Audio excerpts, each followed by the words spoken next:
பாதுகாப்பு சட்டம் 2019 அது குறித்த முக்கியத்துவம் நுகர்வோருக்குள்ள உரிமைகள் நுகர்வோருடைய பொறுப்பு சம்பந்தமாக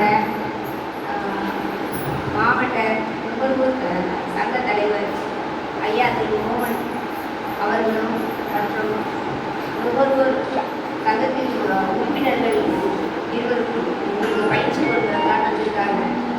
இந்த பயிற்சியை நீங்கள் வந்து எடுத்துக்கோங்க. அதே மாதிரி இந்த பயிற்சியில் சொல்கிறத வந்து மக்களுக்கு, ஏன்னா நீங்கள் மக்களோட நேரடி தொடர்பு உள்ளவங்க தானே நீங்கள், அதை வந்து நீங்கள் மக்களுக்கு இருக்கும். அதை வந்து மக்கள் எல்லா கிராமப்புற மக்களுக்கு எல்லாருக்கும் நீங்கள் தெரிவிக்கணும். நீங்கள் மற்ற கவர்மெண்ட்டுடைய ஸ்கீம்ஸ் எல்லாம் மக்களுக்கு தெரிவிக்கணுங்க செயல்படுத்த. அது மாதிரி இந்த பயிற்சியை நீங்கள் கற்றுக்கிட்டதையும் எல்லா மக்களுக்கும் தெரிவிக்குமாறு இந்த பயிற்சியை எடுக்கணும். ஐயா வந்து உங்கள் அனைவருக்கும் வருவது வரவேற்கிறேன்.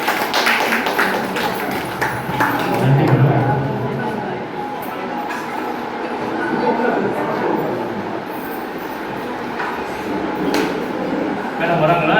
ஆரம்பிச்சிடலாமா?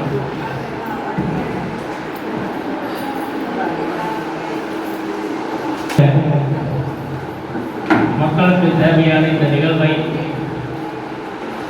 விழிப்புணர்வோடு நடத்துவதற்கு தமிழக அரசு தமிழகம் முழுவதும் சுய உதவி குழுக்களை விழிப்புணர்வு அடைய செய்ய வேண்டும், அவர்களுக்கு பாதுகாப்பு கொடுக்க வேண்டும் என்ற ஒரே நோக்கத்தோடு இந்த நிகழ்ச்சியை ஏற்பாடு செய்துள்ளார்கள். அந்த நிகழ்ச்சி திருச்சி மாவட்டத்தை முழுவதும் இருக்கின்ற 14 பிளாக்கில் இருக்கிற சுய உதவி குழுக்களுக்கும் ஒவ்வொரு நாளும் பயிற்சி கொடுப்பதற்காக மாவட்ட ஆட்சியர் அவர்கள் தலைமையில் இங்கே நியமித்து இங்கே நான் பயிற்சி கொடுத்து கொண்டிருக்கின்றேன். இதற்கு ஏற்பாடு செய்த மணிகண்டம் ஊராட்சி வட்டார ஊராட்சி மேலாளர் அவர்களுக்கும், ஸ்ரீரங்கம் டிஎஸ்ஓ மேடம் அவர்களுக்கும், மகளிர் ஒருங்கிணைப்பாளர் அவர்களுக்கும் மற்றும் இங்கே வருகை தந்துள்ள அனைத்து சுய உதவி தலைவர்கள் உறுப்பினர் அனைவருக்கும் முதற்கண் வணக்கத்தை தெரிவித்துக் கொள்கிறேன். முதல்ல என்னை பற்றி நான் சொல்லிடுறேன். நான் தென்னக நுகர்வோர் மற்றும் மக்கள் பாதுகாப்பு இயக்கத்தினுடைய நிறுவன தலைவர். கிட்டத்தட்ட 25 வருஷமா தமிழகம் முழுவதும் இந்த நுகர்வோர் அமைப்புடைய அவேர்னஸ் வழக்குகள் மக்கள் பிரச்சனைகளுக்கு நாங்கள் இது ஒரு பெரிய இயக்கமாக பண்ணிட்டு இருக்கோம். இது இல்லாமல் ரெட்கார்ட் சவுத் இந்தியா அப்படின்னு சொல்லிட்டு ஒரு ஃபெடரேஷனுக்கு நான் சேர்மனாக இருக்கேன் சவுத் இந்தியாவுக்கு. அதனால் பீப்புள் ஃபாரம் ஆஃப் இந்தியான்றது சென்ட்ரல் கவர்மெண்ட்டுடைய சர்வீஸ் ஆர்கனைசேஷனுக்கு தேசிய செயலாளராக இருக்கேன், நேஷனல் செக்ரட்டரியாக இருக்கேன். இது எல்லாமே நுகர்வோர் மற்றும் சமுதாய பிரச்சனைகளை மட்டுமே வச்சு நாங்கள் இயங்குறது. இது இல்லாமல் நான் மனித உரிமைகள் பத்திரிகையினுடைய புலனாய்வு பத்திரிகையினுடைய எடிட்டராக இருக்கேன், பப்ளிஷராக இருக்கேன். மனித உரிமைகள் யூடியூப் சேனல், அதில் வந்து நிறையா இந்த விழிப்புணர்வு பிரச்சனைகளும் மக்கள் பிரச்சனைகளையும் எடுத்து யூடியூப் மூலியமாக நிறையா நான் பண்ணிக்கிட்டு இருக்கேன். நீங்கள் மனித உரிமைகள் டிவின்னு போனீங்கன்னா யூடியூப்பில் நம்ம இது வரைக்கும் நடத்துகிற எல்லா அவேர்னஸ் ப்ரோக்ராமும் ஒவ்வொன்றும் வந்துட்டுருக்கோம். மற்றபடி மக்கள் பிரச்சனைகளும் அதில் நிறையா நாங்கள் கொடுத்துட்ருக்கோம். இதுதான் என்னுடைய இது. கிட்டத்தட்ட இது எல்லாமே அரசியல் இல்லாமல், அரசியல் கலப்பு எந்த அரசியலையும் நம்ம சார்ந்து கிடையாது. மக்கள் பிரச்சனையும் சமுதாய பிரச்சனையும் மட்டுமே முன்னிறுத்தி செய்த பணிகள். இதுதான் என்னுடைய இது. இப்போ இந்த பயிற்சி எதுக்காக இந்த கூட்டம் அப்படின்னா, சுயோதவி குழு எதுக்காக ஆரம்பிச்சாங்க? சுயோதவி குழு எதுக்காக ஆரம்பிச்சாங்க? மகளிருடைய வாழ்வாதாரத்தையும் அவங்களுக்கு ஒரு தன்னம்பிக்கை கொடுக்கணுங்கிறதுக்காக தான் இந்த சுயோதவி குழுக்கள் ஆரம்பித்து ஒருங்கிணைச்சது. அதனால தான் இந்த சுயோதவி குழுக்கள் ஆரம்பித்து அவங்களுக்கு வந்து கடன் கொடுத்து அவங்களுக்கு பொருளாதார வளர்ச்சிக்கு நீங்கள் சுயமாக தொழில் பண்ணி ஒரு தன்னம்பிக்கையோடு இருக்கணுங்கிறதுக்காக தான் இந்த சுயோதவி குழு இல்லையா? அப்போ வந்து இப்போ பார்த்தீங்கன்னா எங்கே போனாலும் எந்த டீமாக இருந்தாலும் சுயோதவி குழுக்கள் அங்கங்கே ஒவ்வொரு ஏரியாவிலையும் சுயோதவி குழுக்கள் வரிசையாக இருக்குது. ஒரு ஊர் இடத்துல அங்கே 10 குழுக்கள் 20 குழுக்கள் இருக்குது. எல்லாம் ஒருங்கிணைச்சு வரீங்க. இது எதுக்குன்னா உங்களுடைய வளர்ச்சி மட்டுமே, உங்களுடைய விழிப்புணர்வு வளர்ச்சியை மட்டுமே வச்சு அரசாங்கம் செய்யுது. அப்போ நம்ம அவேர்னஸ் விழிப்புணர்வோடு இருக்கணும் இல்லையா? இப்போ இருக்கிற காலத்தில் நிறைய ஏமாற்றங்கள், மோசடிகள், தவறான வழியில் போகிறது, இப்படி நிறைய நடந்ததுனால எதாவது எதுக்காக மகளிர் குழுக்கள் ஆரம்பித்து அவங்களோட வளர்ச்சியை வாழ்வாதாரத்தை பெருக்கணும்னு நினைச்சோமோ அது பல இடத்துல வந்து தவறாக போயிடுது. அந்த மாதிரி எதுவும் போகாமல் இருக்கணும் அப்படின்னா என்ன பண்ணணும்? மக்கள் விழிப்புணர்வோடு இருந்தால் மட்டும்தான் முடியும். அதுக்காக தான் இந்த பயிற்சி.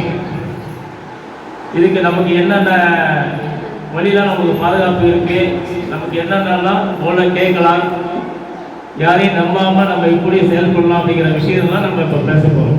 பயிற்சிக்கு போயிடலாமா? எல்லாம் ரெடியாக இருக்கீங்களா? வெளியில் பிரச்சனை ஒன்றும் கிடையாது. இங்கே உட்காந்துட்டு ஐயா அதை மறந்துட்டு வந்துட்டோமே, இங்கே இதை செஞ்சிட்டோமே, அங்கே போகணுமே, அந்த மாதிரி பிரச்சனைலாம் யாருக்கும் இல்லைல்ல. 2 மணி வரைக்கும் நான் மீட்டிங் நடத்துவேன். எல்லாமே உங்களுக்கு தேவையான முக்கியமான விஷயங்கள் தான் இருக்கும். நீங்கள் நடத்துகிறதா நீங்கள் தெரிஞ்சுக்கலாம். அதனால் எல்லாரும் கொஞ்சம் கவனமாக கேளுங்க. இப்போ நுகர்வோர் பற்றி தான் நம்ம பேச போகிறோம். நுகர்வோர்னா யாரு? நுகர்வோர்னா பிறந்த குழந்தை முதல் ஜனாதிபதி வரை நுகர்வோர் தான். நுகர்வோர்ங்கிறது நுகர்வு யாரெல்லாம் நுகர்வோரோ அது அவங்க எல்லாமே நுகர்வோர். மக்கள் மட்டும் இல்லை, விலங்குகளும் நுகர்வோர் தான். ஏன்னா அவங்களுக்கு வந்து சிந்திக்கிறதுக்கு பேசுறதுக்கு இல்லாத பகுதியில் இல்லாதனால இப்போ அது நம்ம தான் வந்து எல்லாமே ஹேண்டில் பண்ணணும் இல்லையா? மனிதர்கள் தான். அப்போ பிறந்த குழந்தை முதல் ஜனாதிபதி வரை நுகர்வோர்னா அப்போ நுகர்வோருக்கு அவேர்னஸ் எதுக்காக நம்ம இது கொடுக்குறோம்? சட்டத்தின்படி நுகர்வோர் அப்படின்னு எடுத்தீங்கன்னு வச்சுக்கோங்க, சொந்த உபயோகத்திற்காக ஒரு பொருளையோ சேவையோ காசு கொடுத்து வாங்கினால் அவர்கள் நுகர்வோர். புரியுதுங்களா? சொந்த உபயோகத்துக்கு நீங்கள் வாங்குற எந்த பொருளாக இருந்தாலும் சேவையாக இருந்தாலும் அது நுகர்வோர். ஒரு கடையில் போகிறோம், மளிகை கடையில் ஜாமான் வாங்குகிறோம், உணவு வாங்குகிறோம், நகை வாங்குகிறோம், இதெல்லாம் நம்ம நுகர்வோர். நம்ம சொந்தத்துக்காக வாங்குறது. இந்த கவர்மெண்ட்டில் வந்து வீட்டுக்கு யூஸ் பண்ணுறதுக்காக தனி வரி கட்டணும், இந்த வரி கட்டணும், இதெல்லாம் நுகர்வோர் தான். நம்ம அதில் தவறு வந்தால் நம்ம கவர்மெண்ட்டில் தான் தண்ணி கேட்கலாம். ரைட்டுங்களா? இது நுகர்வோர். வியாபாரிகள் யார்? லாப நோக்கோடு பொருட்களை வாங்கி விற்பவர்கள் வியாபாரிகள். அப்ப லாப நோக்கோடு பொருளை வாங்கி யாருக்கு விற்பாங்க? நுகர்வோருக்கு தான் விற்க முடியும், வேறு யாருக்கும் விற்க முடியாது. அப்ப நுகர்வோர் வாங்கும் பொழுது, நுகர்வோர் சொந்தமாக வாங்கும்போது அவர் நுகர்வோருக்கும் வியாபாரிகளுக்கும் இருக்கிற இடைவெளி என்னன்னா இதுதான். நம்ம சொந்தத்துக்காக வாங்குறோம், வியாபாரிகள் லாபத்துக்காக வாங்குறாங்க. அப்போ லாபத்துக்காக வாங்குற பொருட்கள், அதில் குறைபாடுகள், அதில் பிரச்சனைகள் இருந்தால் அது நுகர்வோரில் வராது. இதே மக்களுக்கான பிரச்சனை, நுகர்வோருக்கான பிரச்சனைனா அதை நம்ம கேள்வி கேட்கலாம். இதை வந்து பார்த்தீங்கன்னா 1962க்கு முன்னாடி பார்த்தீங்கன்னா உற்பத்தியாளர்கள், தயாரிப்பாளர்கள், டீலர்கள், விற்பனையாளர்கள், வியாபாரிகளுக்கு தான் சாதகமான சட்டங்கள் எல்லாமே இருந்துச்சு. நம்ம ஒரு பொருள் வாங்கினாலும் சரியா அதில் ஏதாவது குறைபாடுகள் இருந்தால் கேள்வி கேட்க முடியாது சட்டப்படி. அவனா பார்த்து மனசாட்சிப்படி அதான் செஞ்சாதான். அப்போ இந்த மாதிரி ஒரு காலகட்டத்தில் அமெரிக்காவில் ரால்ஃப் நாடர்னு சொல்லிட்டு ஒரு இன்ஜினியர், அவர் என்ன பண்ணாருன்னா ஒரு ஃபோர்டு கார் வாங்கினாரு. ஃபோர்டு காரை வாங்கும் பொழுது அந்த காரில் வந்து சவுண்டு வந்துக்கிட்டே இருந்துச்சு. போய் கம்பெனியில் சர்வீஸ் கொடுக்குறாரு, ஒரு 2 ட்ரிப் கொடுக்குற 3 ட்ரிப் கொடுக்குற, அந்த சவுண்டு மட்டும் மாறவே இல்லை. அவருக்கு பெரிய மன உளைச்சல் ஆயிடுச்சு. ஏன்னா இத்தனை லட்சம் போட்டு கார் வாங்குறோம் ஒரு சரியில்லையாச்சு. உடனே என்ன பண்ணாரு, கோர்ட்டில் வந்து கேஸ் போட்டார். இந்த மாதிரி நான் வண்டியை வாங்கினேன், எனக்கு இதில் மன உளைச்சல் ஆயிடுச்சுன்னு சொல்லிட்டு கேஸ் போட்டப்ப ஒரு ஜென்ரலாக ஒரு பழக்கம் இருக்கு இல்லையா, நம்ம வந்து புதுசாக ஒன்று முயற்சி பண்ணும்போது என்ன ஆகும், நம்ம கூட இருக்கிறவங்க தெரிஞ்சவங்களாம் என்ன பண்ணுவாங்க, கிண்டல் பண்ணுவாங்க, கேலி பண்ணுவாங்க. ஏன்னா பைத்தியக்காரனா நீ, இதெல்லாம் முடியாது, ஏன் போய் செய்யறேன்னு சொல்லிட்டு கேட்டு பண்ணுவோம். நம்ம அதிலேயே பாதி இறங்கிடுவோம். என்னன்னா ஒரு புது முயற்சி போகும்போது எந்த விமர்சனம் வந்தாலும் அதை வந்து காதில் கேட்காம எந்த முயற்சிக்கு போகாமோ அதை செஞ்சோம்னா ஜெயிச்ச பிறகு இவங்களே நம்மளை ஆகா ஓகன்னு பாராட்டுவாங்க. யார் யாரெல்லாம் நம்மளை கிண்டல் பண்ணாங்களோ அவங்க எல்லாமே நம்ம திருப்பி பாராட்டுவாங்க. இதுதான் உலக நடக்கு. அதே மாதிரி இவரும் கேஸ் போடும்போது இதே கிண்டல் விமர்சனங்கள்லாம் நிறையா வந்து அதை கேர் பண்ணாமல் கேஸ் நடத்தி கேஸில் வந்து ஜெயிச்சார். என்னன்னா இது மேனுஃபேக்சரிங் டிஃபெக்ட்டு, கம்பெனி தான் பொறுப்பு, காரை மாற்றி கொடுக்கணும், பணம் கொடுக்கணும், அவங்க நஷ்டங்கள் கொடுக்கணும் அலைச்சலுக்கு அப்படின்னு எல்லாம் தீர்ப்பு வந்த பிறகு இந்த தீர்ப்பு வந்து செய்தித்தாள பரவலாக வந்த பிறகு என்னாச்சு, அமெரிக்கா பார்லிமெண்ட் வரைக்கும் இந்த நியூஸ் போய் அப்போ ஜான் கென்னடி அதிபர் இருந்தார். அதான் நம்ம வந்து உற்பத்தி வியாது நுகர்வோருக்கு எந்த வித ஒரு உரிமையும் இல்லாமல் அவங்க இந்த அளவுக்கு பாதிக்கிறாங்க, அவங்களுக்கு எதாவது செய்யணும்னு சொல்லிட்டு, ஏன்னா எல்லா சட்டமும் உற்பத்தியாளர்கள் விற்பனை வியாபாரிகள் தான் இருக்கே தவிர இவங்களுக்காக எதுவுமே இல்லை அப்படிங்கிறதுனால அது ஒரு சட்டத்தை பண்ணாங்க. அது என்னன்னா நுகர்வோர் பாதுகாப்பு சட்டம். 6 உரிமைகள் நமக்கு அப்போ கொடுத்தாங்க. 6 உரிமைகள் என்னென்ன உரிமைகள்னா சொல்லுங்க, தெரிஞ்ச சந்தோஷம். அதாவது எனக்கு 6 உரிமைகள் கொடுத்தாங்க. அந்த 6 உரிமைகள் அமெரிக்காவில் என்ன பண்ணாங்கன்னா, இது உலகளாவிய பிரச்சனை. நுகர்வோருங்கிறது அமெரிக்காவுக்கு மட்டும் இல்லை, இந்தியாவுக்கு கூட எல்லாமே. அப்போ இது உலகம் கொண்டு போனதுக்காக கொண்டு வந்தப்ப 1986 நம்ம இந்தியாவில் ராஜீவ் காந்தி அவர்கள் பிரைம் மினிஸ்டராக இருக்கும் பொழுது நுகர்வோர் பாதுகாப்பு சட்டம் பார்லிமெண்ட்டில் கொண்டு வந்தாங்க. 1986. அப்போ அந்த சட்டமன்ற அதுக்கு பேர் நுகர்வோர் பாதுகாப்பு சட்டம் 1986. அதை கொண்டு வந்த உடனே என்ன பண்ணாங்க, இது மக்கள் மத்தியில் கொண்டு போகணும் இல்லையா, கொண்டு போகிறதுக்காக என்ன பண்ணாங்கன்னா இந்த மாதிரி குழுக்கள்லாம் ஆரம்பித்து பிரச்சாரம் பண்ணி அவங்களுக்கு அவேர்னஸ் கொடுக்கணும்னு கொண்டு போனாங்க. அப்படி போகும்போது பார்த்தீங்கன்னா அந்த 1986 சட்டம் வந்து நமக்கு வந்து பெரிய லெவலில் நுகர்வோருக்கு பயன்படலை. அப்போ என்ன பண்ணாங்கன்னா, அப்போ வந்து நிறைய இந்த மாதிரி எங்கள் மாதிரி அமைப்புகள்லாம் என்ன பண்ணோம்னா, இந்த சட்டத்தில் இதை மாற்றலாம் போகணுன்ட்டு நிறைய நாங்கள் எங்களுடைய சஜஷன்லாம் நிறைய கவர்மெண்ட்டில் கேட்கும்போது கொடுத்தோம். கொடுக்கும்போது 2002 வந்து அந்த சட்டத்தை மாற்றினாங்க.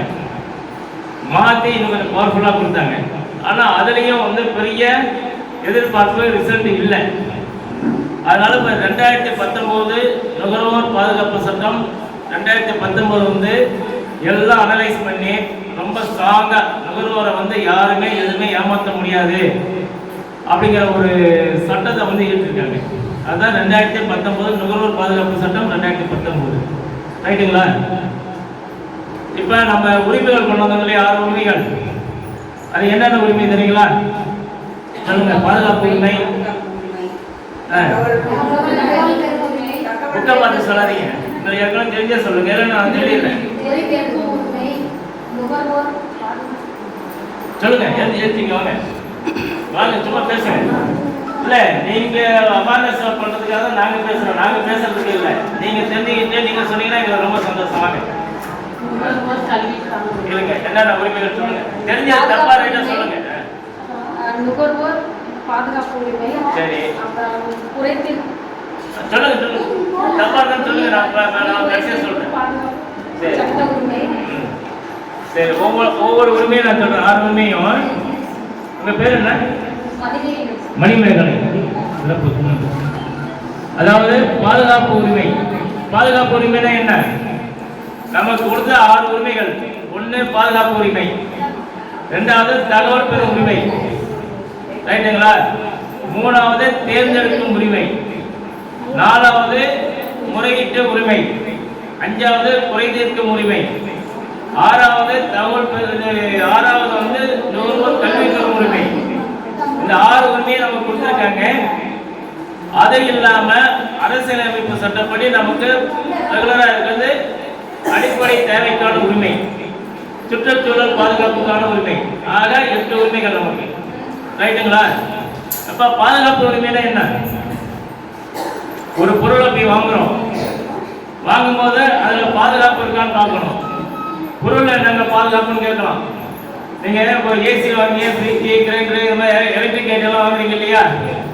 வாங்கும்போது என்னாச்சுன்னா அது சரியா இல்லைன்னா நீங்க வீட்டில் கொண்டு வந்து போடும்போது ஷாக் அடிக்கும், இல்லை எர்த் அடிக்கும், மக்கள் அதனால நிறைய பாதிப்புலாம் இருக்கும். அதுக்காக என்னன்னா ஒரு பொருளை வாங்கும்போது அதில் பாதுகாப்பு இருக்கான்னு பார்க்கணும். அப்போ பாதுகாப்புன்னா என்ன? அது எவ்வளோ கரண்ட் பிடிக்கும், கேரண்டி இருக்கா, வாரண்டி இருக்கா, இதெல்லாம் நம்ம கேட்குறோம். அதுக்கு முன்னாடி இது வாங்கிட்டு போனால் பிரச்சனை இல்லாமல் இருக்கான்னு பார்க்குறோம் இல்லையா? அப்போ என்ன பண்ணுறோம்? நம்ம போய் டெஸ்ட் பண்ணிட்டு இருக்க முடியாது. அதுக்காக தான் என்ன பண்ணுறோம்னா ஐஎஸ்ஐ முத்திரைன்னு சொல்லிட்டு போட்டிருக்கோம். அந்த முத்திரையை பற்றி தனி சாப்டர் நான் இப்போ பேசுகிறேன்.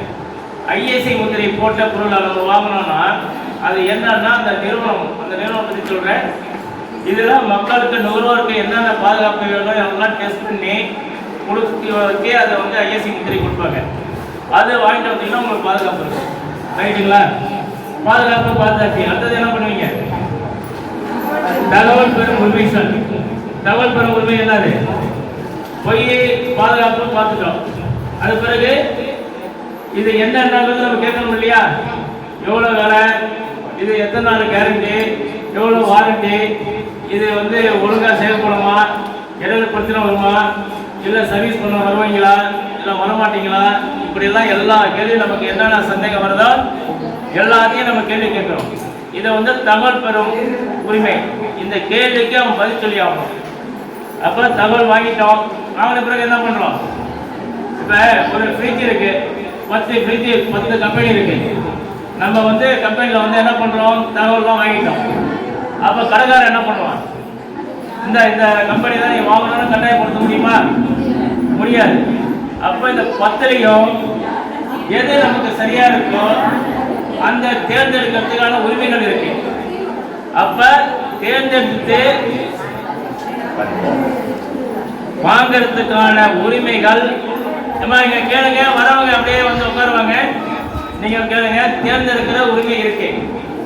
தேர்ந்தெடுத்தாச்சு. தேர்ந்தெடுத்த உடனே என்ன பண்றோம்? தேர்ந்தெடுத்த உடனே வீட்டுக்கு வாங்கிட்டு வந்துடுறோமா? வீட்டுக்கு வாங்கிட்டு வந்துடுறோம். அங்கே கம்பெனிலேயே டெஸ்ட் பண்ணுறோம். எல்லாம் பண்ணி எல்லாம் நல்லா இருக்கு ஓகேன்னு சொல்லிட்டு காசு கொடுத்து வாங்கிட்டு வந்துடுறோம். வந்த பிறகு வீட்டில் போடுறோம். ஏதோ ப்ராப்ளம் வருது, சவுண்டு வருது, இல்லை ஏதோ ஒரு ப்ராப்ளம் ஆகிட்டு இருக்கு. உடனே ஆகலை. ஒரு 10 நாள் கழிச்சு கூட ஆகலாம், 1 மாதம் கழிச்சு கூட ஆகலாம். அது எப்போ வேணாலும் ஆகலாம். ஆன உடனே நீங்கள் என்ன பண்ணுவீங்க? என்னமா பண்ணுவீங்க? அம்மா நீங்கள் எல்லாம் தூங்காதீங்க, பின்னாலெல்லாம் கேள்வி கேட்பேன். ஃபோன் பண்ணி தகவல் சொல்லணும். நீங்க என்னமா பண்ணுவீங்க? 10 நாள் ஆச்சு, 1 மாசம் ஆச்சு, ரிப்பேர் ஆயிடுச்சு. என்னடா நம்ம ஒரு 50,000 போட்டு ஒரு பொருளை வாங்கிட்டு வந்தோம், 10 நாள் ரிப்பேர் ஆயிடுச்சு, என்ன பண்ணுவீங்க? ரைட், தெளிவா இருக்கீங்க. ஏன்னா நிறைய பேர் வந்து பக்கத்து அக்கெல்லாம் கூப்பிட்டு போய் சண்டை போட்டு தாராறு பண்ணி என்ன பிரச்சனை பண்ணிட்டு இருப்பாங்க. அந்த மாதிரி பண்ணா என்ன ஆகும்? நமக்கு தான் நஷ்டம். சட்டம் ஒழுங்கு பிரச்சனை வரும், நமக்கு தீர்வு கிடைக்காது. அப்ப என்ன பண்ணணும்னா அவனுக்கு உடனே ஃபோன் பண்ணி எப்போ உங்க கடையிலேருந்து வாங்கினேன் இந்த மாதிரி பிரச்சனை அப்படின்னு சொன்னீங்கன்னா அவங்க என்ன பண்ணுவாங்க? ஒன்று வாரண்டி கார்டு கேட்க மாட்டாங்க 10 நாளைக்கெல்லாம்.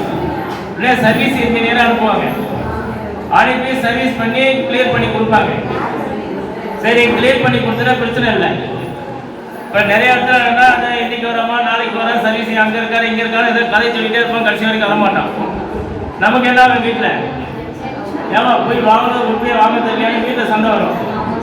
எல்லாம் இங்கே வாய்க்கிலேயே பேசுகிறேன். அங்கே போய் ஏதாவது விட்டுட்டு வந்து இப்போ பேர் 50,000 லாஸ்ட்டாக ஆச்சு, ஒரு உருப்படியாக இல்லை.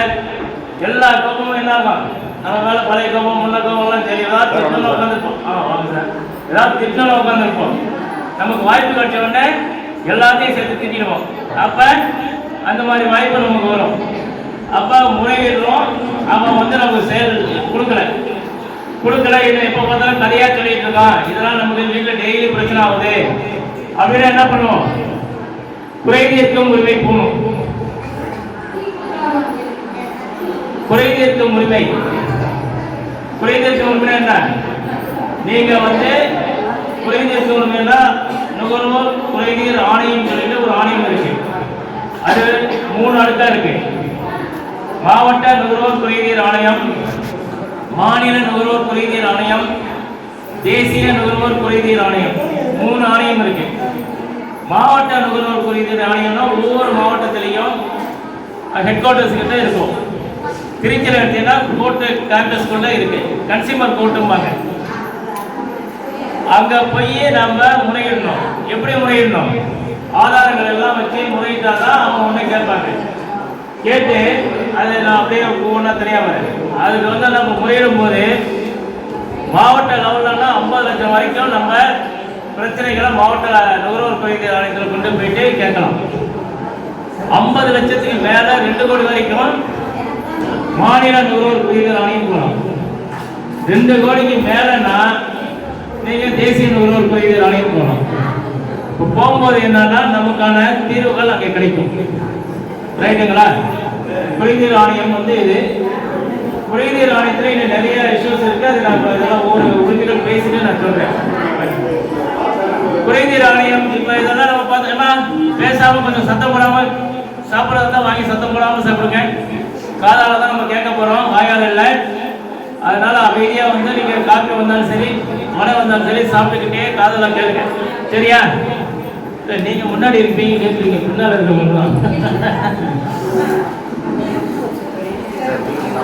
அப்ப குறைதீர் ஆணையம் முடிஞ்சு இது எல்லாமே நமக்கு தெரியலன்னா என்ன ஆகணும்? கல்வி விவரங்கள் தெரியணும். நுகர்வோர் கல்வி பெறும் உரிமை இதெல்லாம் கல்வியில இருந்தாதான் நமக்கு என்ன ஆகும்? இந்த மாதிரி நமக்கு உரிமை இருக்கு, இந்த மாதிரி வழி இருக்கு, இந்த மாதிரி நம்ம போய் கேட்கலாம். இதெல்லாம் தெரிஞ்சாதான் நமக்கு தீர்வு கிடைக்கும்.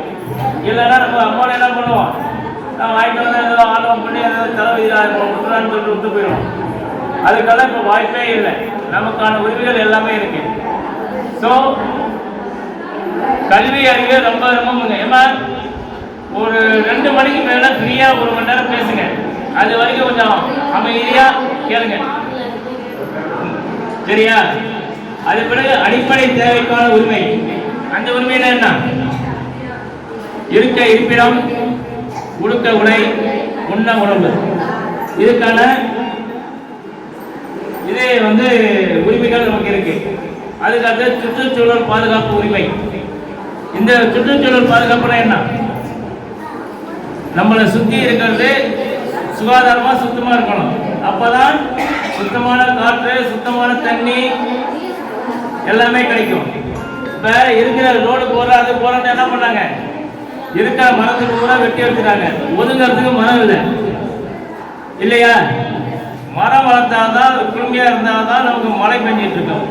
அது குறைய காடுகள் மரம்லாம் குறைஞ்சுன்னா என்ன ஆகும்? வெயில்ல வறண்டுதான் போகும்.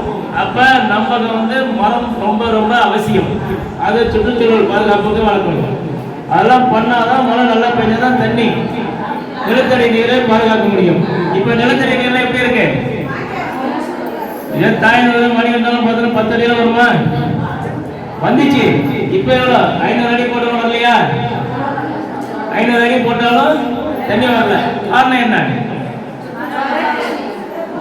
மழை பெய்யல, ப்ராப்பரா இல்லை, மரங்கள் இல்லை, நிலத்தடி நீரை குறைஞ்சிச்சு. 2வது என்ன? அங்கங்க நீர்நிலைகள் முன்னெல்லாம் பார்த்தீங்கன்னா ராஜகாலத்துல ஒரு ஊர் எடுத்தீங்கன்னா 5 குளம் வச்சு கொட்டி வச்சிருப்பான். இப்ப எல்லாம் குளங்கள்லாம் என்னாச்சு? 1 குளம் பார்க்கறது அதிசயமா இருக்கு. மீதெல்லாம் காம்ப்ளெக்ஸாகவும் பில்டிங்காகவும் மாறி அதிகார வர்க்கங்கள் ஆக்கிரமிப்பு பண்ணிட்டாங்க. அதனால இப்ப அதுக்கு தண்ணி தேங்கி நிற்கிறதுக்கு வழி இல்லை. அது இல்லாம பிளாஸ்டிக் என்ன ஆகும்?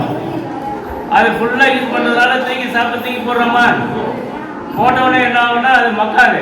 இப்பதான் மக்கும் பிளாஸ்டிக், மக்கும் உரம், மக்காத உரம் போடுறோம். முன்னெல்லாம் அதெல்லாம் அப்படியே தூக்கி போட்டுருவோம். பிளாஸ்டிக்லாம் அங்கங்க அப்படியே குப்பையா இருக்கும். அப்ப நீர்லாம் கீழே மண்ணுக்கு போகாது. பிளாஸ்டிக்லயே நிற்குமே தவிர மண்ணுக்கு போகாது. அப்ப நிலத்தடி நீர் ஆட்டோமேட்டிக்கா குறைஞ்சிடும். மழையும் கிடையாது, தேங்கி வைக்கிற தண்ணியும் கிடையாது. இதெல்லாம் குறைஞ்சிட்டே இருந்தா என்ன ஆகும்? அதாவது இந்த கடல் தண்ணி தான் மட்டும் அப்படியே ஊறிட்டே வரும். நமக்கு உப்பு தண்ணியெல்லாம் வருது இல்லையா, ஒரே வாயிலே இருக்கும்ல உப்பாலாம் வருதுன்ட்டு, இதுக்கெல்லாம் மெயின் காரணம் தான். அதனால நிலத்தடி நீரை நம்ம காப்பாற்றணும். அந்த நிலத்தடி நீரை பற்றி பேசுறதுக்கு ஒருத்தர் வருவார், அவர் நேற்றே பேசுகிறார், திரும்பி வருவார், கடைசியில் பேசுவார். ரைட்டுங்களா? இதெல்லாம் சுற்றுச்சூழல் பாதுகாப்புக்கு நமக்கு அவசியமாக தேவை. இதுக்கு அடுத்தது இதெல்லாம் இருக்க நமக்கு கடமைகள் இருக்கு இல்லையா, கடமைகள் இருக்கா? நாங்கள் உரிமை மட்டும் தான் கேட்போம், கடமைகள் எங்களுக்கு வேணாங்கிறீங்களா? கடமைகள் என்னன்னா, ஒரு பொருளை வாங்கும் பொழுது அதுக்கு என்ன தருவான், பில்லு தருவானா? நம்ம என்ன பண்றோம், பில்லெல்லாம் வாங்கி வாங்கும், அவனை முடிஞ்ச வரைக்கும் படிச்சு பார்ப்போம், பில்லு போட்டு கொடுப்போம், வாங்கிட்டு வந்து ஜாமான ஆட்டோவில் எடுப்போம், பில்லை தூக்கி குப்பையில போடுவோம். அதான பண்ணுவோம். எதுக்கு பில்லு? அதான் ஜாமான் வாங்கிட்டு அப்போ அது ரிப்பேர் ஆகும்போது என்ன ஆகும், அந்த கடைக்காரன்ட்ட போனால் ஏமா நீங்கள் வாங்கின பில்லு எடுத்துருவாமா அப்படிமா. நீங்கள் அப்போ போய் எங்கே போய் தெரிவிங்க, பில்லு கிடைக்காது.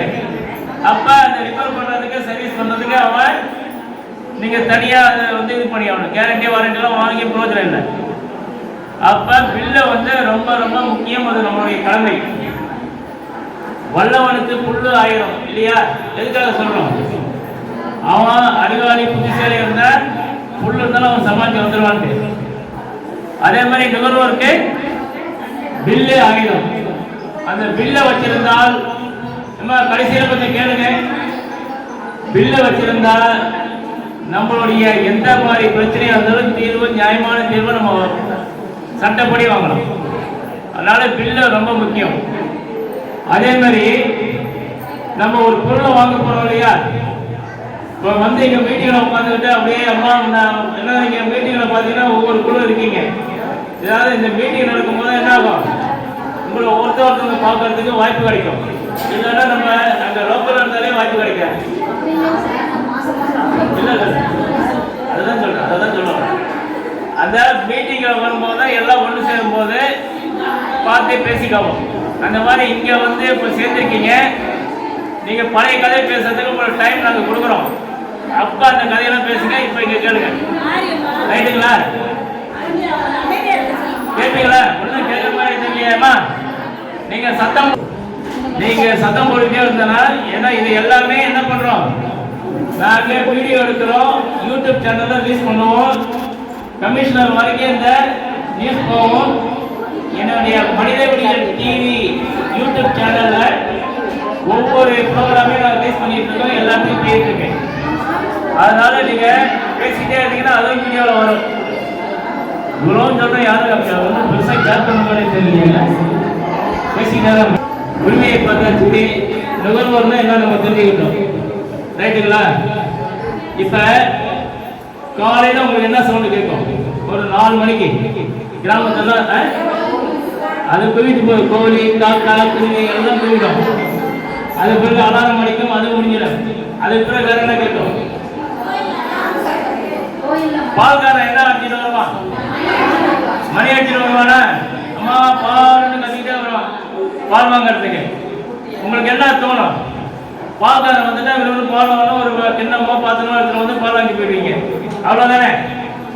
நுகர்வோர் பொறுத்த வரைக்கும் நாங்கள் அதுக்கு அந்த மணி அடிக்கிறாங்களே பெண்ணு, அதுக்கு நாங்கள் என்ன சொல்லுவோம்னா, ஏமா நீங்கள் கண்ணு முடிங்க, ஏமாறதுக்கு தயாராகிக்கோங்க, அடுத்தது கண்ணு மூடுற வரைக்கும் தொடர்ந்து ஏமாந்துக்கிட்டே இருக்கணும்.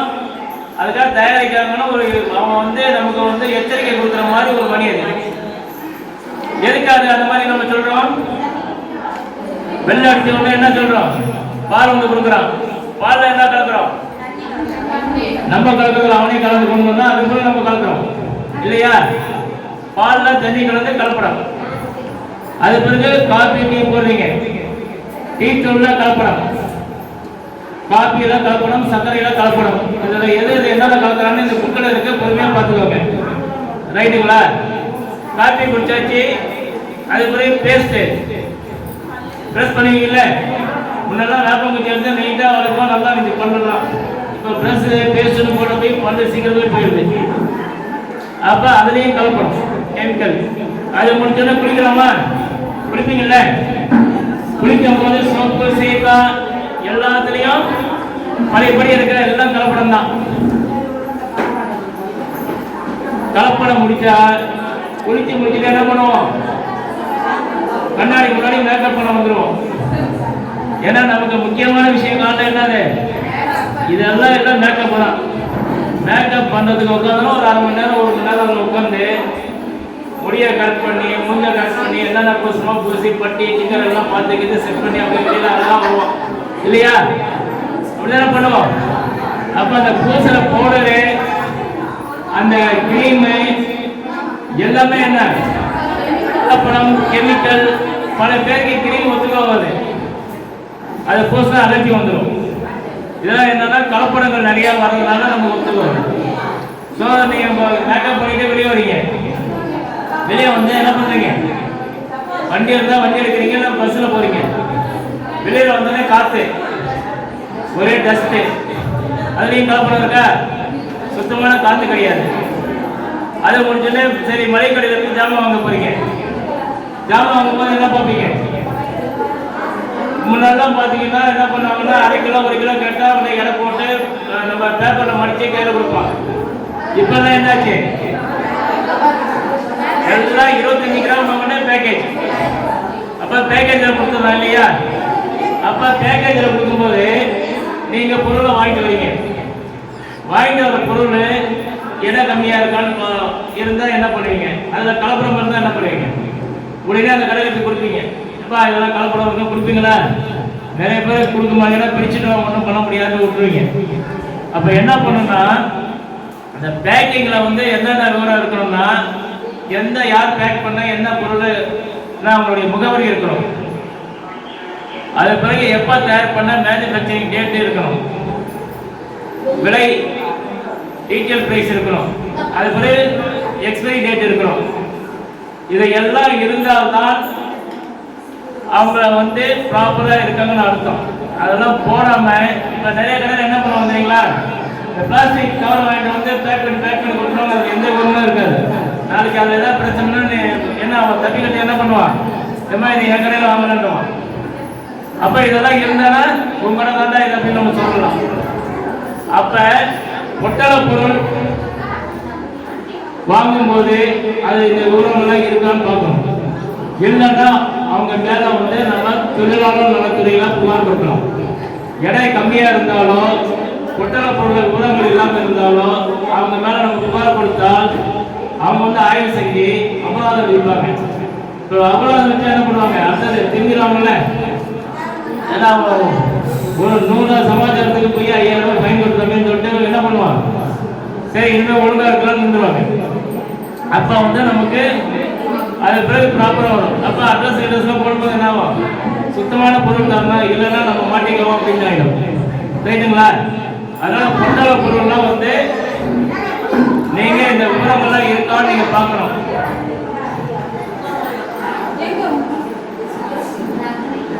பாப்பீங்களா? பார்த்துருக்கீங்களா? இது வரைக்கும் வீடு அண்ணா சேர்த்துக்கு ஜாமான் என்ன பண்ணுவோம்? 1 கிலோ 2 கிலோ கேட்கறது காசு கொடுத்துட்டு போயிடுவோம். அனைவருக்கும் வணக்கம். ஒரு சார் வந்து நல்லா முக்கியமான விஷயங்கள்லாம் சொல்லிட்டு இருக்காரு. நீங்க பாட்டு மசமசன்னு பேசிட்டே இருந்தீங்கன்னா 4 மணி வரைக்கும் கேட்டுருக்கீங்களா? சார் கிட்ட மறுபடியும் நீங்க கொஞ்சம் அவங்களுக்கு வந்து நல்லா ஒத்துழைப்பு கொடுத்தீங்கன்னா முக்கியமான விஷயத்தை ஃபுல்லா சார் எல்லா சட்டத்தையும் கவர் பண்ணி உங்க சீக்கிரம் எடுத்துருவாரு. பேச்சே வரக்கூடாது. முடிச்சுன்னா கூட சட்டம் ஏற்கணும்.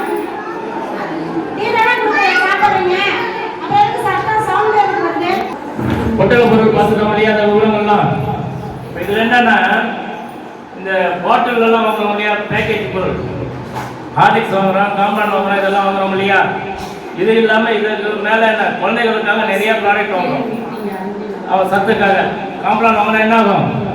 குட்டையாக இருந்தால் வாங்கிடலாம் இல்லையா? இந்த மாதிரி ஒவ்வொரு கிட்ட சொல்லிக்கிட்டே இருப்பாங்க. அது விளம்பரத்தை தனி செக்ஷனாக பார்க்கலாம். அப்போ அதெல்லாம் வாங்கும்போது என்னன்னா அதில் போட்டிருப்பான் என்னென்ன கலக்கிறோம், எவ்வளோ பெர்சன்டேஜ் கலக்கிறோம், அந்த டீட்டெயில்ஸ் எல்லாம் போட்டிருப்பாங்க. அப்போ அதெல்லாம் இருக்கான்னு பார்க்கணும். அந்த டீட்டெயில்ஸ் பார்க்கணும், மேனுஃபேக்சரிங் டேட் பார்க்கணும், டீட்டெயில் ப்ரைஸ் பார்க்கணும், முக்கியமாக எக்ஸ்பைரி டேட் பார்க்கணும். இதெல்லாம் பார்த்தீங்கன்னா தான் நீங்கள் அந்த ப்ராடக்ட்டு குவாலிட்டியாக இருக்கும். இல்லைன்னா எக்ஸ்பைரி டேட் ஆயிடுச்சுன்னா பல பேருக்கு அது ஒத்துக்காமல் போகும், அலர்ஜி ஆகும், பிரச்சனை ஆகும், ஹெல்த் ப்ராப்ளம் வரும். அதனால் அதெல்லாம் கண்டிப்பாக பாருங்கள். அதில் குறைகள் இருந்தால் உடனடியாக நீங்கள் தொழிலாளர் நலத்துறைக்கு புகார் கொடுத்தீங்கன்னா அவங்க வந்து ஆய்வு பண்ணி பயன்படுவாங்க. அதே மாதிரி இந்த மெடிக்கல்லாம் போகிறீங்க இல்லையா, மெடிக்கலில் இது வரைக்கும் மாத்திரை வாங்கும்போது நம்ம ஏதாவது பார்த்துருக்கோமா? தலைவலிக்கிறது வயிற்று வலிக்குதுன்னு சொல்லிட்டு மாத்திரை கேட்போம், காசை கேட்போம், கொடுப்போம், ரெண்டு 3 செட்டு கொடுப்பான், வாங்கி பிடிச்சி போட்டு போயிட்டே இருக்கும். அது எக்ஸ்பைரி இருக்கா, மேனுஃபேக்சரிங் டேட், இந்த விஷயத்தெல்லாம் நம்ம கேட்கறதில்ல, பார்க்கறதும் இல்லை. அப்போ என்ன ஆகுன்னா எக்ஸ்பைரி ஆச்சுன்னா இப்போ இந்த ஃபுட்டு இப்போ நமக்கெல்லாம் ரெண்டாவது எக்ஸ்பைரி ஆச்சுன்னா பிரச்சனை வந்து நம்ம சமாளிக்கலாம். சின்ன குழந்தைகள்லாம் வாங்குறோம் இல்லையா, மருந்தெல்லாம் வாங்குறவங்க சிறப்பு கிரப்பு எல்லாமே, அதில் எக்ஸ்பைரி ஆச்சுன்னா அவங்களுக்கு பிரச்சனை வேறு மாதிரியே வந்துடும். அதனால் நம்ம காசு கொடுத்து வாங்குற பொருள் காசு ஒவ்வொன்றும் வந்து நமக்கு ஃப்ரீயாக யாரும் கொடுக்கல, கஷ்டப்பட்டு சம்பாதிச்சு ஒவ்வொரு காசும் நம்ம சேர்த்து அதை போய் நம்ம செய்கிறோம். அப்போ அந்த கொடுக்குற காசுக்கான தரமும் அதுக்குரிய பவரும் இருக்கணும் இல்லையா? இப்போ இல்லாமல் நீங்கள் போய் ஏமாந்து போய் வாங்குறீங்கன்னா சிக்கலெல்லாம் மாட்டுவீங்க, அதனால பெரிய தொல்லைகளும் வரும். அப்போ மெடிக்கல்லையும் அந்த மாதிரி பிரச்சனை இருந்தால் மெடிக்கல் லைசன்ஸ்லாம் கொடுக்குறாங்க இல்லையா, ட்ரக் லைசன்ஸு, அவங்களுக்கு இன்ஸ்பெக்டர் தான் ஆஃபீஸர் இருக்காங்க, அங்கே இதை ரிப்போர்ட் கொடுத்தாங்கன்னா அவங்க அந்த மெடிக்கல் வந்து செக் பண்ணி அவங்களுக்கு ஃபைனு இதெல்லாம் பண்ணுவாங்க. இது ரெண்டாவது என்னன்னா தடை பண்ண நிறையா மாத்திரைகள் வந்து இப்போ வந்து மெடிக்கலில் விற்கிறாங்க. ஏன்னா நமக்கு பழகி இருக்கும் அந்த மாத்திரைகள்லாம். தடை பண்ண மாத்திரைகள்லாம் கவர்மெண்ட்டில் வந்து லிஸ்ட்டே போட்டு கொடுப்பாங்க. அந்த லிஸ்ட்டில் வந்து நீங்கள் பார்த்துட்டு தடை பண்ண மாத்திரைனா இமீடியட்டாக அவங்க மேலே புகார் கொடுக்கலாம். ரைட்டுங்களா? பார்ப்பீங்களா? இன்னும் பொட்டலம் வாங்கலாம், ஜாவா வாங்கலாம், பார்ப்பீங்களா? ரைட்.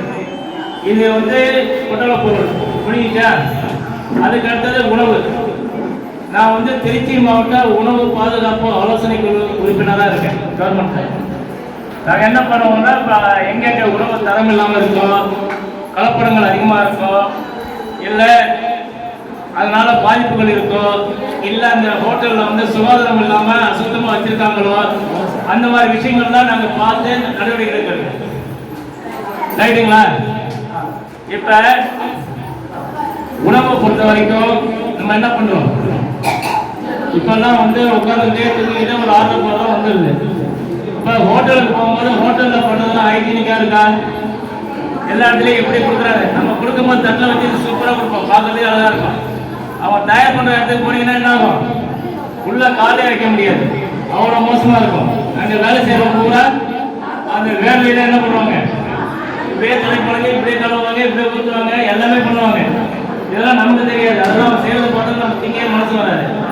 அந்த மாதிரிலாம் இருந்தால் அதெல்லாம் நாங்கள் நிறைய கண்டுபிடிச்சி நிறைய கேஸெல்லாம் போட்டு சீலே வச்சுருக்கோம் நிறைய கடைக்கு. அதனால இந்த ஹோட்டலில் வந்து தயார் பண்ணுற இடத்துல அசுத்தம் இருக்கான்னு பார்க்கணும், இருந்துச்சுன்னா உடனடியாக புகார் கொடுக்கலாம்.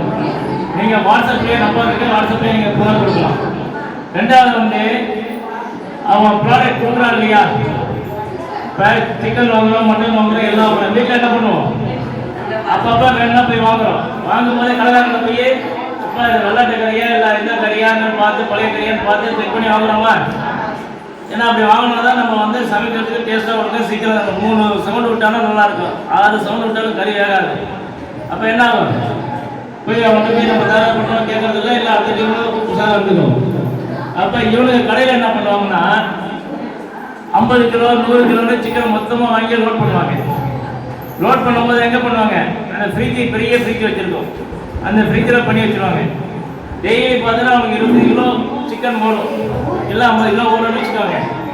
அவன் என்ன பண்ணுவாங்க, அதை ரெடி பண்ணிவிட்டு 50 கிலோ ஓடுன்னு சொல்லிட்டு ப்ரிப்பேர் பண்ணியிருப்பான்.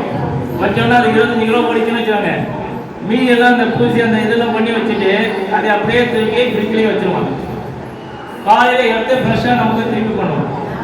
அதே மாதிரி என்ன டெய்லி அப்போ அந்த 50 கிலோ தீர்ற வரைக்கும் ஃப்ரீஜில் வச்சது நமக்கு ரெடி பண்ணி கொடுப்போம். அப்போ நம்ம ஒரு நாள் சிக்கன் குழம்பு வீட்டில் வச்சாலே மறுநாள் பாய்சன் ஆகிடுது. அப்போ ஒரு வாரம் வச்சிருக்க சிக்கனை எடுத்து நமக்கு ரெடி பண்ணி கொடுக்குறாங்க இல்லையா? ரெடி பண்ணும்போது எப்படி கொடுப்போம் நமக்கு தெரியாது. ஏன்னா அதில் கெமிக்கல் எல்லாம் என்ன கலக்கணுமோ கலந்து டேஸ்ட்டு கலந்து அது அப்படியே சாஃப்டாக இருக்கும். ஸோ புது கறிக்கும் போகும். அப்போ சில பேர் அந்த கறி எடுக்கும்போது நல்ல ஊரம் தெரிஞ்சவங்களுக்கு அந்த கறி பிடிக்கும் போது இந்த பழைய கறிங்கிறதெல்லாம் கண்டுபிடிச்சிடுவாங்க. இப்போ முடியாதவங்களுக்கு தெரியாது. இதை மீறி நம்ம டேஸ்ட்டாக இருந்து சாப்பிட்டோம்னா என்ன ஆகும்? ஃபுட் பாய்சன் ஆகிடும். அப்போ நம்ம அதெல்லாம் நம்ம பார்க்கணும். இன்னொரு ஆயில். ஏன்னா ஒரு ட்ரிப்பு ஆயில் யூஸ் பண்ணலாம், 2 ட்ரிப்பு யூஸ் பண்ணலாம். இவங்க என்ன பண்ணுவாங்கன்னா பெரிய கடையெல்லாம் என்ன பண்ணுவாங்கன்னா ஒரு ட்ரிப்பு வாங்கி ஒரு ட்ரிப்பு 2 ட்ரிப்பு யூஸ் பண்ணுவாங்க. இன்றைக்கி ஒரு லிட்டருக்கு 250 ரூபான்னு வைங்க. யூஸ் பண்ணிவிட்டு அந்த எண்ணெயெல்லாம் இருக்கு இல்லையா, அதெல்லாம் அப்படியே வச்சுருப்பாங்க. அடுத்த கேட்டகரி வியாபாரம் என்ன பண்ணுவாங்கன்னா அந்த எண்ணெயை விலைக்கு வாங்குவாங்க. 850 ரூபான்னு வாங்குவான். வாங்கி அவன் என்ன பண்ணுவான்னா அவன் ஒரு 2 ட்ரிப் யூஸ் பண்ணுவான். அந்த எண்ணெயை அப்படியே வச்சுருப்பான் இல்லையா. தெருக்கடையில் லைனில் போடுறாங்க இல்லையா, அவங்க என்ன பண்ணுவாங்க 25 ரூபா 50 ரூபா லிட்டர்னு வாங்குவாங்க. அதை வாங்கி இவனுங்க ஒரு 2-3 ட்ரிப் யூஸ் பண்ணுவாங்க. அப்போ என்ன ஆகும்? இது எல்லா பாதிப்பும் யாருக்கு? வாங்குறது நமக்கு தான். அப்போ எண்ணெய் என்ன இப்போ நிறைய நமக்கு தெரியும். அப்போ எண்ணெய் சரியில்லை, ஏன்னா உடம்புல எவ்வளோ பிரச்சனைகள் வருது. இப்போ தெருக்கடையில் பஜ்ஜி வாங்குறோம், வடை வாங்குறோம், எல்லாம் வாங்குறோம், டேஸ்ட்டாக இருக்கும். நல்ல மாவுலாம் கரெக்டாக அதில் என்னென்ன கலக்கணும், அஜினமோட்டோன்னு ஒன்று கலப்பானுங்க. இப்போல்லாம் எல்லாத்துக்குமே கலந்துடுறாங்க. சாம்பார்லேயே கலந்துறாங்க. ஏன்னா அந்த டேஸ்ட்டு வரணுங்கிறதுக்காக. அஜினமோட்டோங்கிறது ஒரு லிமிட்டாக கலந்தாலும் பிரச்சனை தெரியாது, டேஸ்ட்டாக இருக்கும். நல்லா டேஸ்ட் வந்து என்ன பண்ணுவாங்க, கெட்டியாக கலப்பாங்க. கலக்கும் போது சாப்பிட்டீங்கன்னா நிறைய பேருக்கு வயிற்று வலி எல்லா வலியும் வந்துடும். அப்போ ஆரோக்கியம் பாதிக்கும். ரைட்டுங்களா? அதனால எந்த கடையில் வாங்கணும், அந்த ஏதாவது தவறு இருக்குன்னா உடனடியாக நம்ம புகார் கொடுக்கணும். சரி, இதெல்லாம் விட்டுருங்க. அது இந்த தெருக்கடையில் இருக்கு இல்லையா, தெருக்கடையில் வரிசையாக பார்த்தீங்கன்னா அப்படியே ரோட்டில் வரிசையாக வச்சுருப்பாங்க. வடை, பஜ்ஜி, சாப்பாடு, இந்த ஸ்வீட்ஸ்லாம் பார்த்தீங்கன்னா அப்படியே வச்சுருப்பாங்க. நம்ம ரோட்டில் பார்த்தீங்கன்னா வண்டி கிண்டி எல்லாம் போயிட்டுருக்கோம். அந்த தூசிலாம் எங்கே ஆகும்? அப்படியே போய் அந்த ஸ்வீட்லேயும் அந்த இதுலேயும் போய் செட் ஆகிடும். நம்ம என்ன பண்ணுவோம்? அவன்கிட்ட டேஸ்ட்டாக கொண்டு வாங்கும்போது மண்ணையும் சேர்த்து வாங்கிட்டு வருவோம். அப்போ அது நமக்கு பெரிய லெவலில் பாதிப்பு வரும்.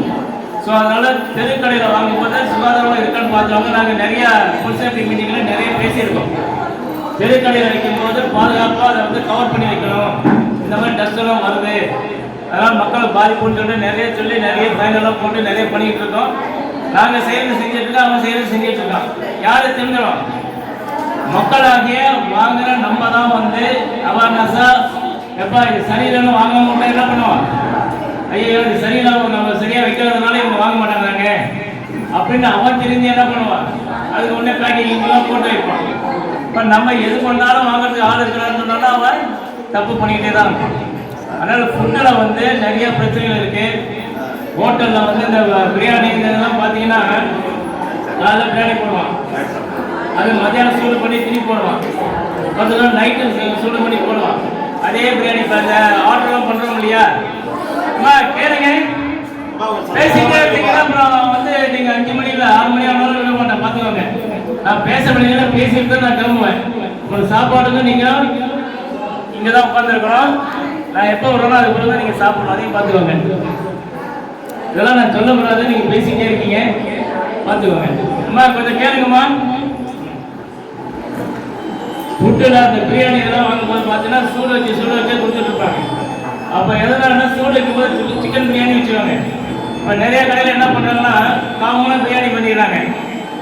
சிக்கன் தனியாக பண்ணிடுறாங்க, மட்டன் தனியாக பண்ணிடுறாங்க. நீங்கள் சிக்கன் பிரியாணி தான் என்ன பண்ணுறாங்க, ஒன்றே 4 கரண்டி எடுத்து ஒரு சிக்கன் பீஸை தூக்கி போட்டு பேக் பண்ணி சிக்கன் பிரியாணி ஒரு முட்டையை வச்சிடலாம். மட்டன்னா மட்டன் கொஞ்சம் எடுத்து போட்டு மட்டன் பிரியாணி. டேஸ்டான பிரியாணி ஒன்றே தான். மட்டன் பிரியாணின்னு வச்சுன்னா அந்த மட்டன் 4 பீஸ் போடும்போது என்ன ஆகும்? அது 450 ரூபா, சிக்கனும் 350 ரூபா, அவ்வளோதான் வித்தியாசம். மீதி எல்லாம் ஒன்று தான். அதனால் நீங்கள் எல்லாம் என்ன பண்ணணும்னா இந்த பிரியாணி வாங்கும்போது பேசாதீங்க. பிரியாணி வாங்கும்போது எம்டி பிரியாணி வாங்கிடுங்க. வாங்கிக்கிட்டு சிக்கன் தனியாக வாங்கிடுங்க. உங்களுக்கு சீப்பாகவும் இருக்கும், குவாலிட்டியாகவும் இருக்கும். ரைட்டுங்களா? இப்போ நிறைய இப்போ இந்த நம்ம ஆர்டர் பண்ணுறோம் இல்லையா, ஆன்லைனில் பண்ணதெல்லாம் பார்த்தீங்கன்னா அவங்களாம் அந்த ஏன்னா ஆர்டர் பண்ணும்போது என்ன பிரச்சனைனா கடையில் வாங்கும்போது 350 ரூபா பிரியாணி.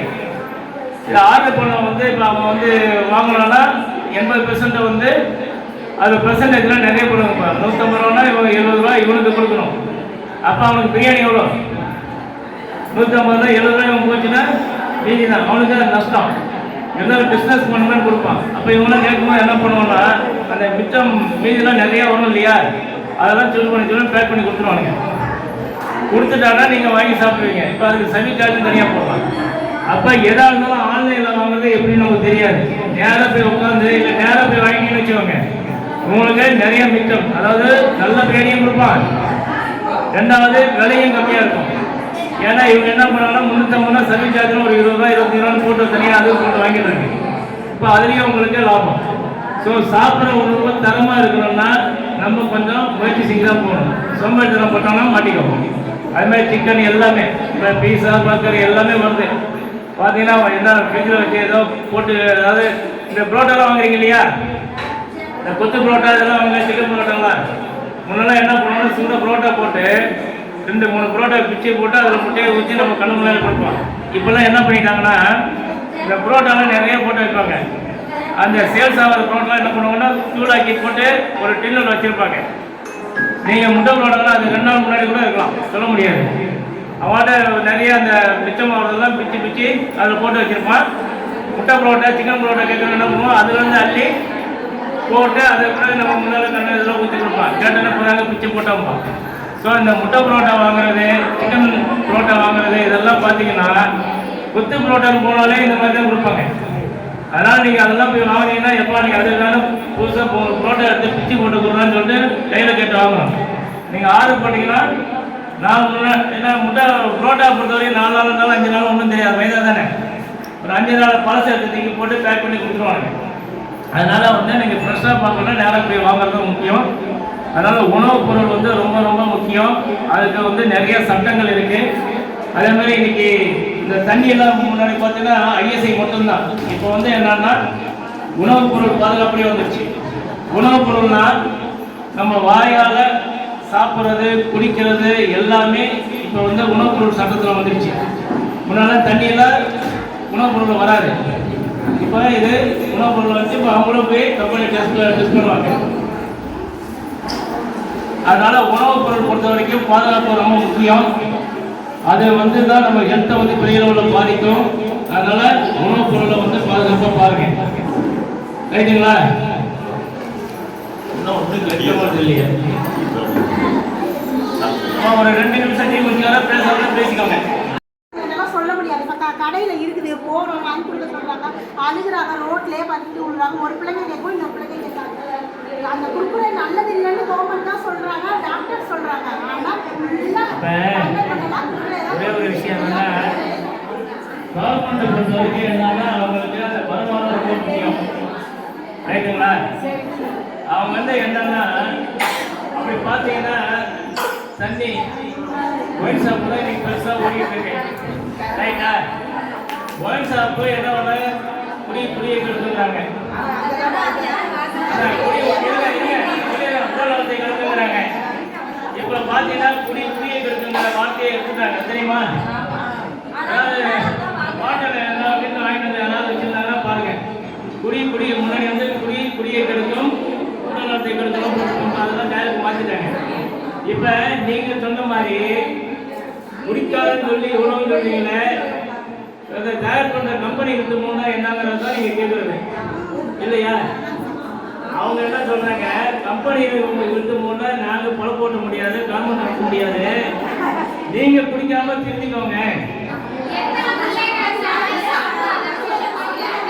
இந்த பிள்ளைய நீங்கள் சொல்லுங்க.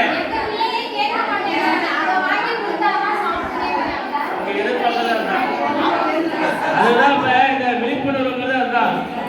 அதாவது இன்னொருத்தவங்க நமக்கு நல்லது பண்ணுவாங்க, இன்னொருத்தவங்க நமக்கு நல்லது செய்வாங்க அப்படின்னு நீங்கள் இன்னொருத்தவங்களை பார்த்துக்கிட்டே இருந்தீங்கன்னா என்ன ஆகும்? பார்த்துக்கிட்டே தான் இருக்கணும். அதுக்காக தான் நீங்களே சுயமா சிந்தித்து நீங்களே சொல்லி நீங்களே திருந்துங்கிறதுக்காக இந்த விழிப்புணர்வு, ஒரு விழிப்புணர்வு. இதில் பாதிக்கப்பட்டதுக்கு நிவாரணங்கள் கிடைக்குமே தவிர பாதிக்கப்படாமல் இருக்கிறதுக்கு நாங்கள் ஒவ்வொரு வீடாக வர முடியாது. ஏன்னா வியாபாரிகள் பொறுத்த வரைக்கும் லாபம் தான் முக்கியம், அவங்களுக்கே விற்கணும். வியாபாரிகள் விற்றாதான் டேக்ஸ் வரும், டேக்ஸ் வந்தால் தான் வருமானம் வரும், வருமானம் வந்தால் தான் கவர்மெண்ட் நடத்த முடியும். அதனால ஒவ்வொரு விஷயமும் கவர்மெண்ட் அந்த கணக்கை தான் பார்ப்பாங்க. வருஷத்துக்கு எத்தனை லட்சம் கோடி வருது, அதெல்லாம் நாங்கள் இந்த திட்டங்கள் பயணம்லாம் பண்ண முடியாது அப்படிங்கிற விஷயத்தை தான் அவங்க பார்ப்பாங்க. இங்கே தயார் பண்ண பூரா இருக்கிறப்ப பிளாஸ்டிக் ஒழிப்புன்னு சொல்லிட்டு பெரிய பிரச்சனை பண்ணிட்டு இருக்காங்க. ஏன்னா கேட்டோன்னா நாங்களும் எங்களுக்கு தெரிய சொல்லுவோம். அப்போ வந்து கவர்மெண்ட்டை பொறுத்த வரைக்கும் எல்லா விஷயத்தையும் நீங்கள் சொன்ன மாதிரி எது சரியில்லை அப்படின்னா அதை நான் வந்து தடை பண்ணணும்னு நான் பண்ண முடியாது. ரைட்டுங்களா? அதுக்காக தான் என்னன்னா விழிப்புணர்வு மூலம் நம்ம தின்னுங்க சாப்பிட்டா குடும்பம் போயிடும், உடம்பு போயிடும் அப்படின்னு நம்ம தான் முடிவு பண்ணணும். ரைட்டுங்களா? குக்கரையெல்லாம் வந்து பார்த்தீங்கன்னா இப்போ எல்லாம் வந்து குழந்தைகளை அட்டாக் பண்ணி தான் நிறைய வருது. ஏன்னா நீங்கள் போய் உட்காந்து முதல்ல நம்ம அர்த்தம் பண்ணி அதை வாங்கி கொடுத்தா தான் போகும். அது உங்களுக்கு நல்லா தெரியும் இது சாப்பிட்டா பிரச்சனை ஆகும்ட்டு. ஆனால் அங்கே அவனை சமாளிக்கிறதுக்கு அவனை வந்து பீஸ்ஃபுல்லாக வீட்டுக்கு கொண்டு போகிறதுக்கு என்ன பண்ணுவீங்க? வாங்கி கொடுப்பீங்க. இல்லைன்னா எவ்வளோ தான் அடிக்க முடியும்? அழுகுறான்ட்டு அடிக்க இன்னும் அதிகமாக தான் அடம் பண்ணுவோம். அப்போ வெளியே எல்லாரும் வாங்கி தரோம். அப்போ நமக்கு தெரியல இது சாப்பிட்டா கெடுதி, பையனுக்கு இதாக வரும், பிரச்சனை வரும்ட்டு தெரிஞ்சுதான் நம்ம வாங்கி கொடுக்குறோம். எதுக்காக வாங்கி கொடுக்குறோம்? அவனை சமாளிக்கணும், அவனை மெயின்டைன் பண்ணுங்கிறதுக்காக தான். அந்த மாதிரி தான் கவர்மெண்ட்டை சமாளிக்கிறது மெயின்டைன் பண்ணுறது அவன் செய்யறான். நீங்கள் திருந்தறதுக்கு நீங்கள் பார்த்துக்கோங்க. ரைட்டா? இதுதானே கரெக்டாமா? இல்லை அதுக்கெல்லாம் விழிப்புணர்வுங்கிறது அதுதான். புரியுதுங்களா? விழிப்புணர்வுங்கிறது ஊரில் 1000 பிரச்சனைகள் 1000 நிறைய வந்து தெருவில் விற்கிறான்.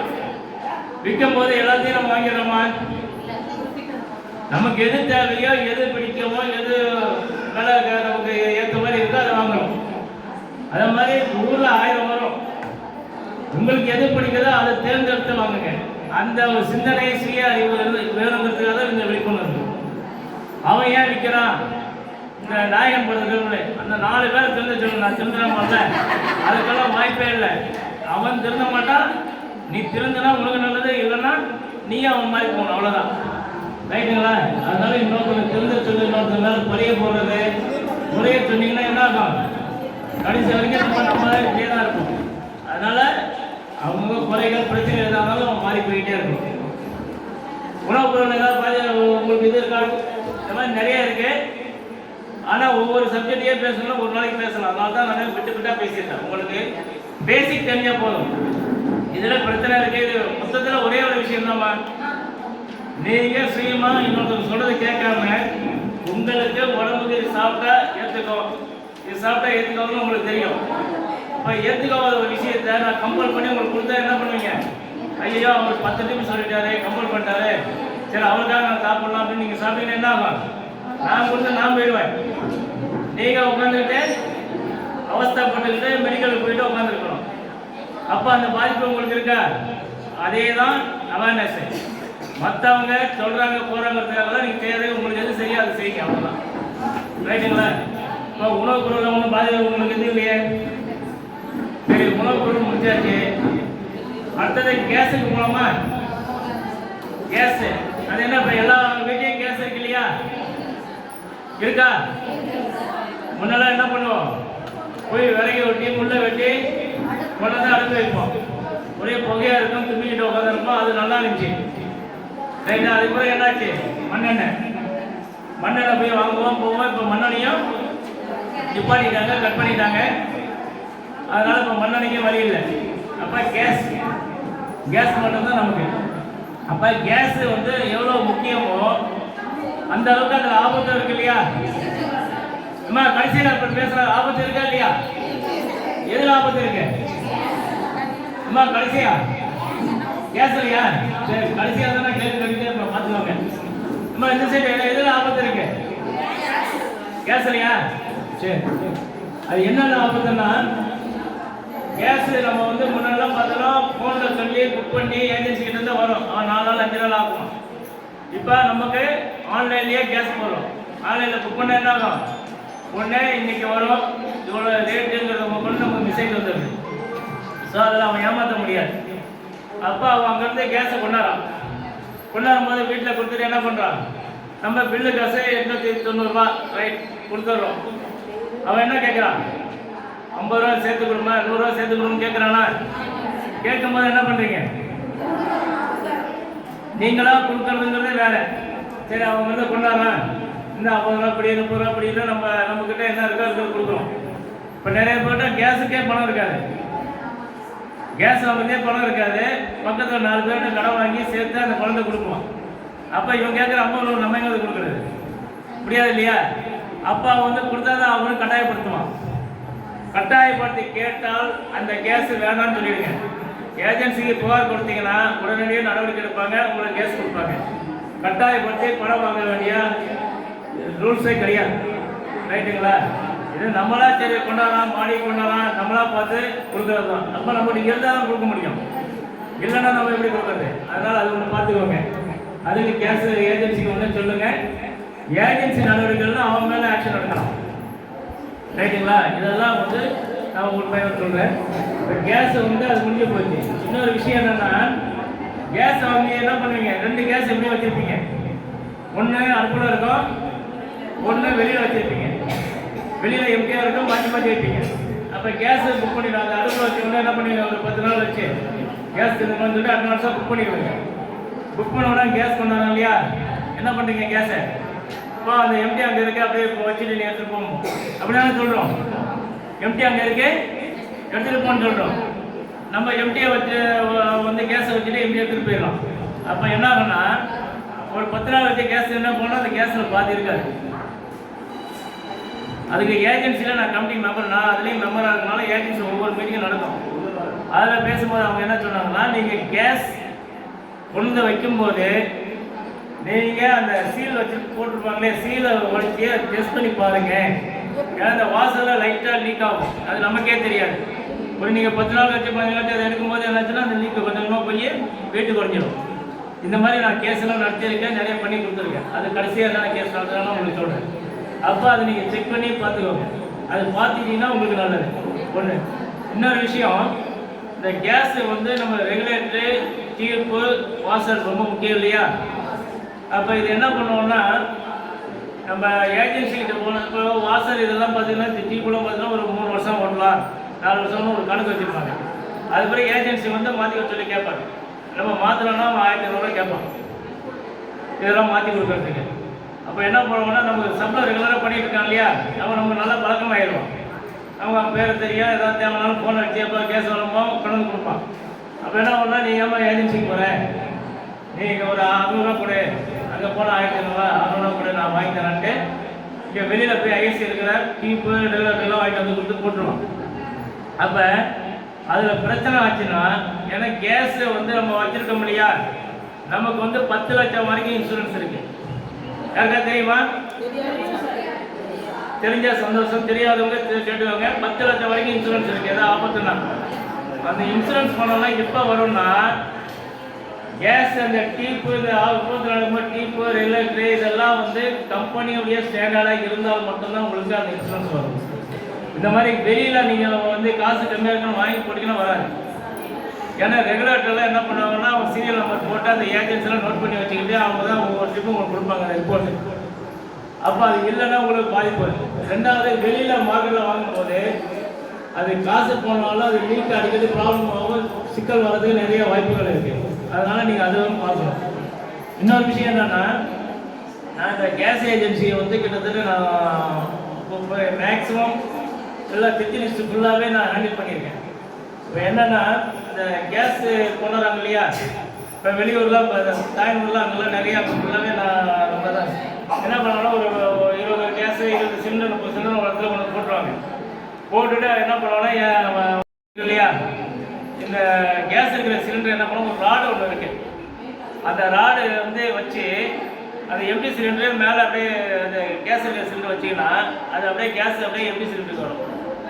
ஒவ்வொரு சிலிண்டரையும் ஒரு 2 கிலோ கேஸ் எடுத்தோன்னு என்ன ஆகும், அவனுக்கு ஒரு சிலிண்டர் ஆகிடும். ஒரு சிலிண்டர் 1000 ரூபா. என்ன எப்போ உங்களுக்கு என்ன ஆகும், 40 நாள் வர்றது 30 நாள் வரும். என்ன அப்போ நீங்கள் என்ன பண்ணீங்க, இப்போ நிறையா சமைச்சிட்டோம் போருக்கு அப்படின்னு தான் பார்ப்பீங்களே தவிர நீங்கள் இந்த மாதிரி யோசிக்க மாட்டீங்க. அப்போ என்ன பண்ணணும்னா, கேஸ் வரும்போது எடை போட்டு கரெக்டாக இருக்கான்னு நீங்கள் பார்க்கணும். இதுக்கு நாங்கள் நிறைய கேஸ் மெடிக்கலை சொல்லி எடை மிஷினையும் கையோடு எடுத்துகிட்டு போகணும்னு நாங்கள் வந்து சொல்லியிருக்கோம். அது எடுத்துகிட்டு சில இடத்துல போயிட்டு இருக்காங்க. உங்களுக்கு அப்படியே தூக்கும் போதே உங்களுக்கு தெரியும் அது வெயிட் இருக்கு இல்லைங்கிறது. அப்போ சந்தேகம் இருந்தானா எனக்கு எடை போட்டு கொடுறான்னு கேட்டால் ஏஜென்சி எடை போட்டு கொடுக்கணும். கொடுக்க முடியாதுன்னு சொன்னோன்னா நீங்கள் கேஸ் அப்படியே வச்சுட்டு பில்லை கட்டாதீங்க. எனக்கு கொடுத்தா தான் கட்ட முடியும். கட்டலாம் நான் எடுத்து போனேன், நீ எடுத்து போனால் நான் ரிப்போர்ட் பண்ணிக்குவேன். எல்லாம் கன்சியூமருக்கு போகலாம்னு சொல்லுங்கள். எல்லா ஏஜென்சியும் வந்து உட்காந்து வேலை பண்ணிடுவாங்க.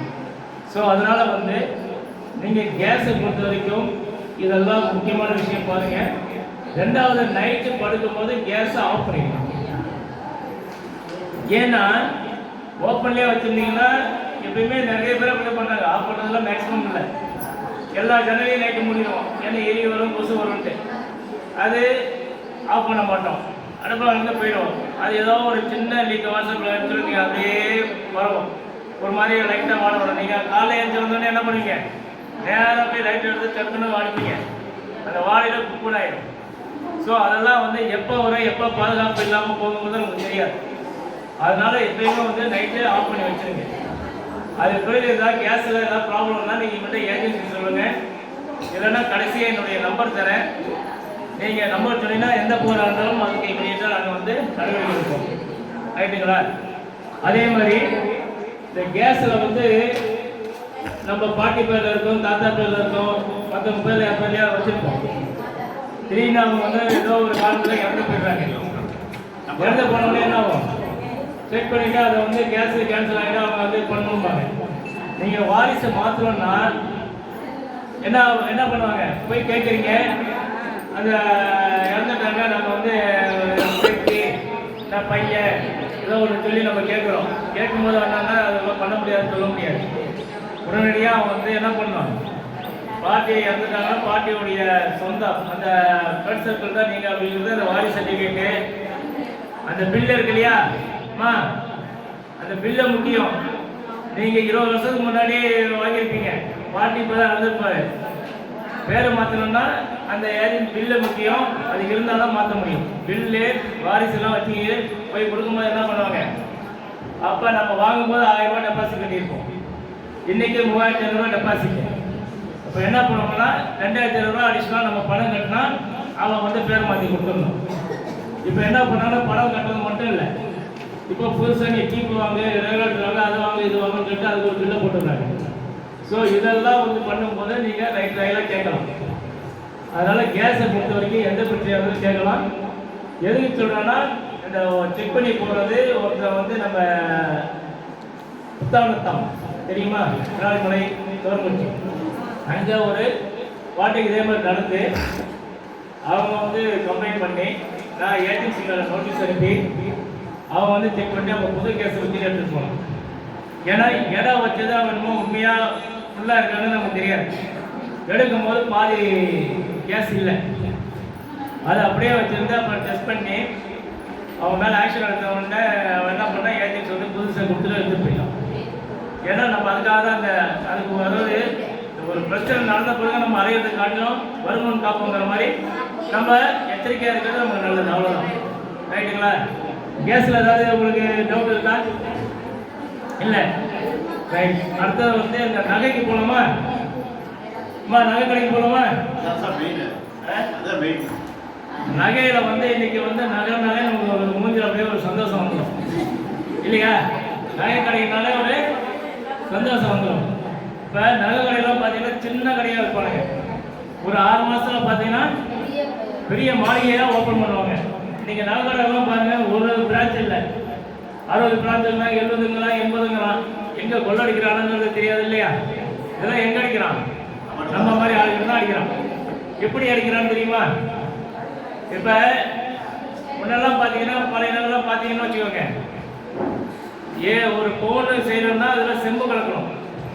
அப்போ ஒரு பவுனுக்கு 1 கிராம் வரைக்கும் செம்பு கலப்பானுங்க. அப்போ 7 கிராம் தங்கம் 1 கிராம் செம்பு கலந்தா 8 டிசைன் பண்ணிடுவோம். அதுக்கு என்ன பண்ணுவோம்னா இப்போ என்ன 8000 ரூபானா 8000 ரேட்டு 8 கிராமுக்கு ப்ளஸ் கூலி ப்ளஸ் சேதாரம் ப்ளஸ் ஜிஎஸ்டி எல்லாம் போடுவோம். அப்போ நம்ம கொடுத்து வாங்குறோம். அப்போ 8 கிராம் தங்கத்துக்கு 1 கிராம் செம்பு கலக்கணும். செம்பு 1 கிராம் எவ்வளோ தெரியுமா? 15 ரூபாந்து ஒரு 25 ரூபா என்னமோ தான் ரேட்டு. ஆனால் அதுக்கு நம்ம எவ்வளோ தரோம்?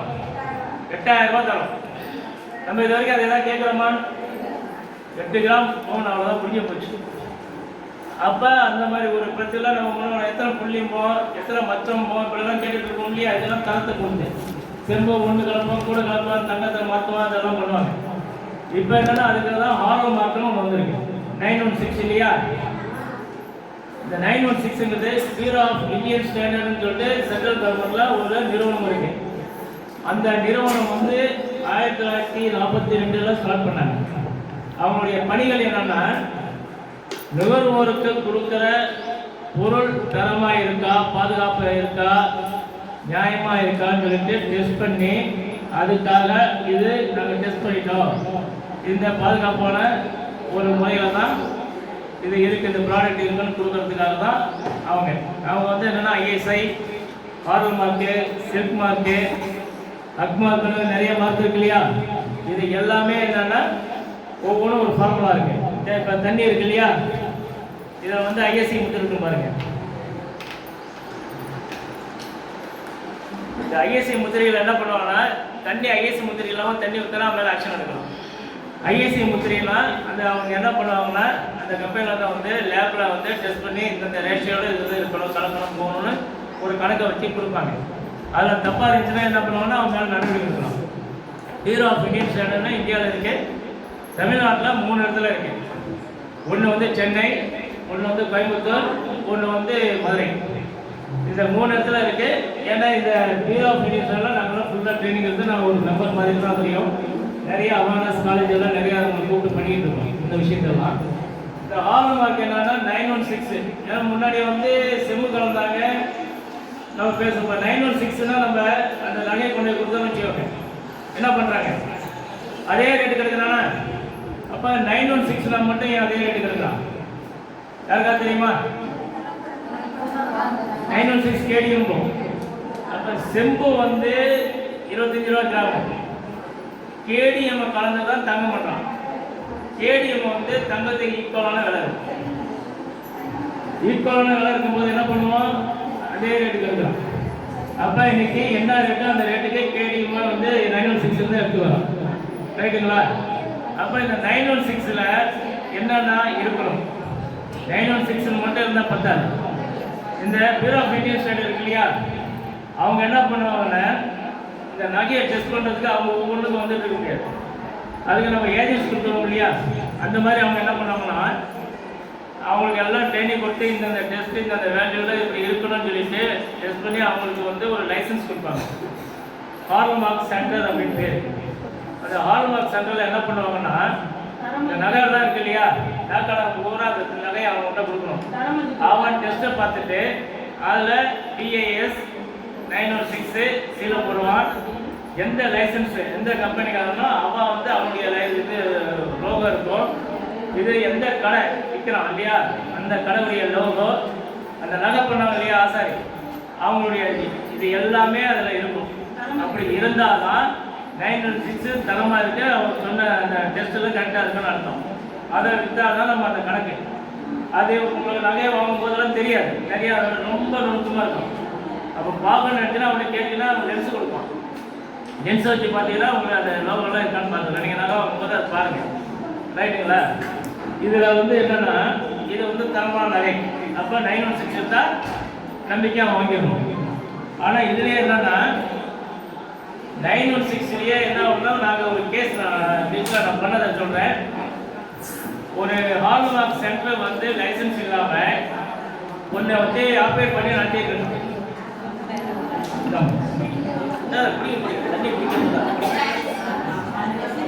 ஹால்மார்க் வந்து 916 வந்து தரமாக இருக்குன்றதுக்காக கொடுக்குறது. நம்ம என்ன பண்ணுறோம், அந்த 916 இருந்தாலே என்ன பண்ணுறோம், கண்ணை மொழிட்டு வாங்கிட்டு போயிடும். நிறைய பேர் என்ன பண்ணிட்டாங்கன்னா, இந்த நகையெல்லாம் வாங்கி இவங்களே சீலை போட்டு கொடுத்துடுறது. இதே மாதிரி கொடுத்துட்டா என்ன ஆகும்னா, 916 தெரியாமல் போய் டெஸ்ட் பண்ணினா அது இருக்கான்னு சந்தேகம் தான். இந்த மாதிரி என்னன்னா, கல்யாணி கவனிங்க இருக்கு இல்லையா திருச்சியில், அது லைனில் ஒரு ஹால்மார்க் சென்டரு. அவங்க இந்த மாதிரி பண்ணதை கேள்விப்பட்டு சென்னையிலேருந்து ஆஃபீஸர்ஸ்லாம் வந்தாங்க. வரும்போது கன்சியூமர் இருந்ததால நான் என்னுடைய முன்னிலை தான் அவங்க அதை பண்ணாங்க. நானும் போயிட்டு அதை டெஸ்ட் பண்ணும்போது லைசன்ஸ் இல்லாம எல்லாருடைய சீலை சொன்ன எல்லா சீலையுமே வச்சு சீலை போட்டு கொடுத்துட்டு இருக்கோம் எல்லா கடைக்கும். நாங்கள் வந்து அந்த மிஷின்லாம் சீஸ் பண்ணி அவங்க மேலே ஆக்ஷன் எடுத்து கேஸெல்லாம் போட்டு இப்போ திருச்சி கோர்ட்டில் கேஸ் வந்துட்டு இருக்கு. அதுக்கு நான் ஒரு சாட்சி. அதுக்கு எதுக்கு சொல்கிறேன்னா 916 இது எல்லாமே பிராண்டட் கரெக்டாக இருந்தாலும் அதெல்லாம் தப்பு பண்ணுறதுக்கு வழிகள் இருக்கு. அப்போ என்ன பண்ணணும்? நகையை இதெல்லாம் கரெக்டாக இருக்கான்னு செக் பண்ணுறதுக்கு ஒரு சென்டர் இருக்கு. நான் கேட்டாலும் சொல்லுவாங்க இருக்கு. அவன்கிட்ட போய் நகையை கொடுத்து இதை என்ன இருக்குன்னு டெஸ்ட் பண்ணிங்கன்னா ஒரு சர்டிஃபிகேட் மாதிரி கொடுத்துருவான். இதில் இவ்வளோ பர்சன்டேஜ் இருக்குன்ட்டு அது வாங்கிட்டீங்கன்னா உங்களுக்கு கேரண்டியாக இருக்கும். இப்போ நம்ம அரை பவுன் வாங்குறோம், 4 பவுன் வாங்குறோம்னு பிரச்சனை இல்லை. இப்போலாம் போகிற ஏதோ கல்யாணமா போகிறோம், ஒரு 10 பவுன் 20 பவுன் வாங்குறோம். அப்போ எவ்வளோ 10 லட்சம் 5 லட்சத்துக்கு நல்லா வாங்கும்போது அதில் மாற்றி கொடுக்கறதுக்குலாம் வாய்ப்பு இருக்குது. அப்போ அதை போய் டெஸ்ட் பண்ணோன்னா டெஸ்டிங் எவ்வளோ? வெறும் 50 ரூபா கேட்பாங்க. 10 லட்ச ரூபா போட்டு நான் வாங்குறோம், நம்ம 100 செலக்ட் பண்ணி அதை கன்ஃபார்ம் பண்ண முடியாது இல்லையா? நம்ம சர்டிஃபிகேட் தான் நம்ம கன்ஃபார்மாக இருக்கலாம். அப்போ நீங்கள் வந்து அந்த மாதிரி சந்தேகம் வந்தால் பார்க்கலாம். 916 வந்து செக் பண்ணி பார்க்கணுன்னா அந்த மாதிரி பார்த்து நீங்கள் வாங்கிக்கோங்கன்னா தரமாக இருக்கும். ரைட்டுங்களா? நகை சரி. இப்போ புது நகைக்கெல்லாம் சொல்லிட்டோம். பழைய நகை இருக்கு இல்லையா? நகையை போய் கொண்டு கொடுக்குறீங்க. கொடுக்கும்போது என்ன பண்ணுறோம்? விளம்பரங்கள் என்ன பண்ணுறோம்? பழைய நகையை கொடுத்து புது நகையை வாங்கிக்காங்க. பழைய நகைக்கு கிராமுக்கு நாங்கள் 500 ரூபா தரோம், 1000 ரூபா தரோம் விளம்பரம் பண்ணிட்டு இருக்கோன்னா நம்ம என்ன பண்ணுறோம்? உடனே நகையை திருப்பி கொடுத்துட்டு அவன்கிட்ட போய் வாங்கிடுவோம். இப்போ இதனால் நமக்கு என்னென்ன நஷ்டம்னு சொல்லிட்டோமா? பழைய நகையை கொண்டு கொடுக்கும்போது இன்னைக்கு 8000 ரூபா புது நகைன்னா பழைய நகைக்கு அவன் 7000 ரூபா இல்லை 6500 ரூபாய் ரேட்டு போடுவான். ஒன்று போட்டுட்டு அதுக்கு என்ன பண்ணுவான்னா அழுக்குன்னு போட்டு 1 கிராம சேர்ப்பான்.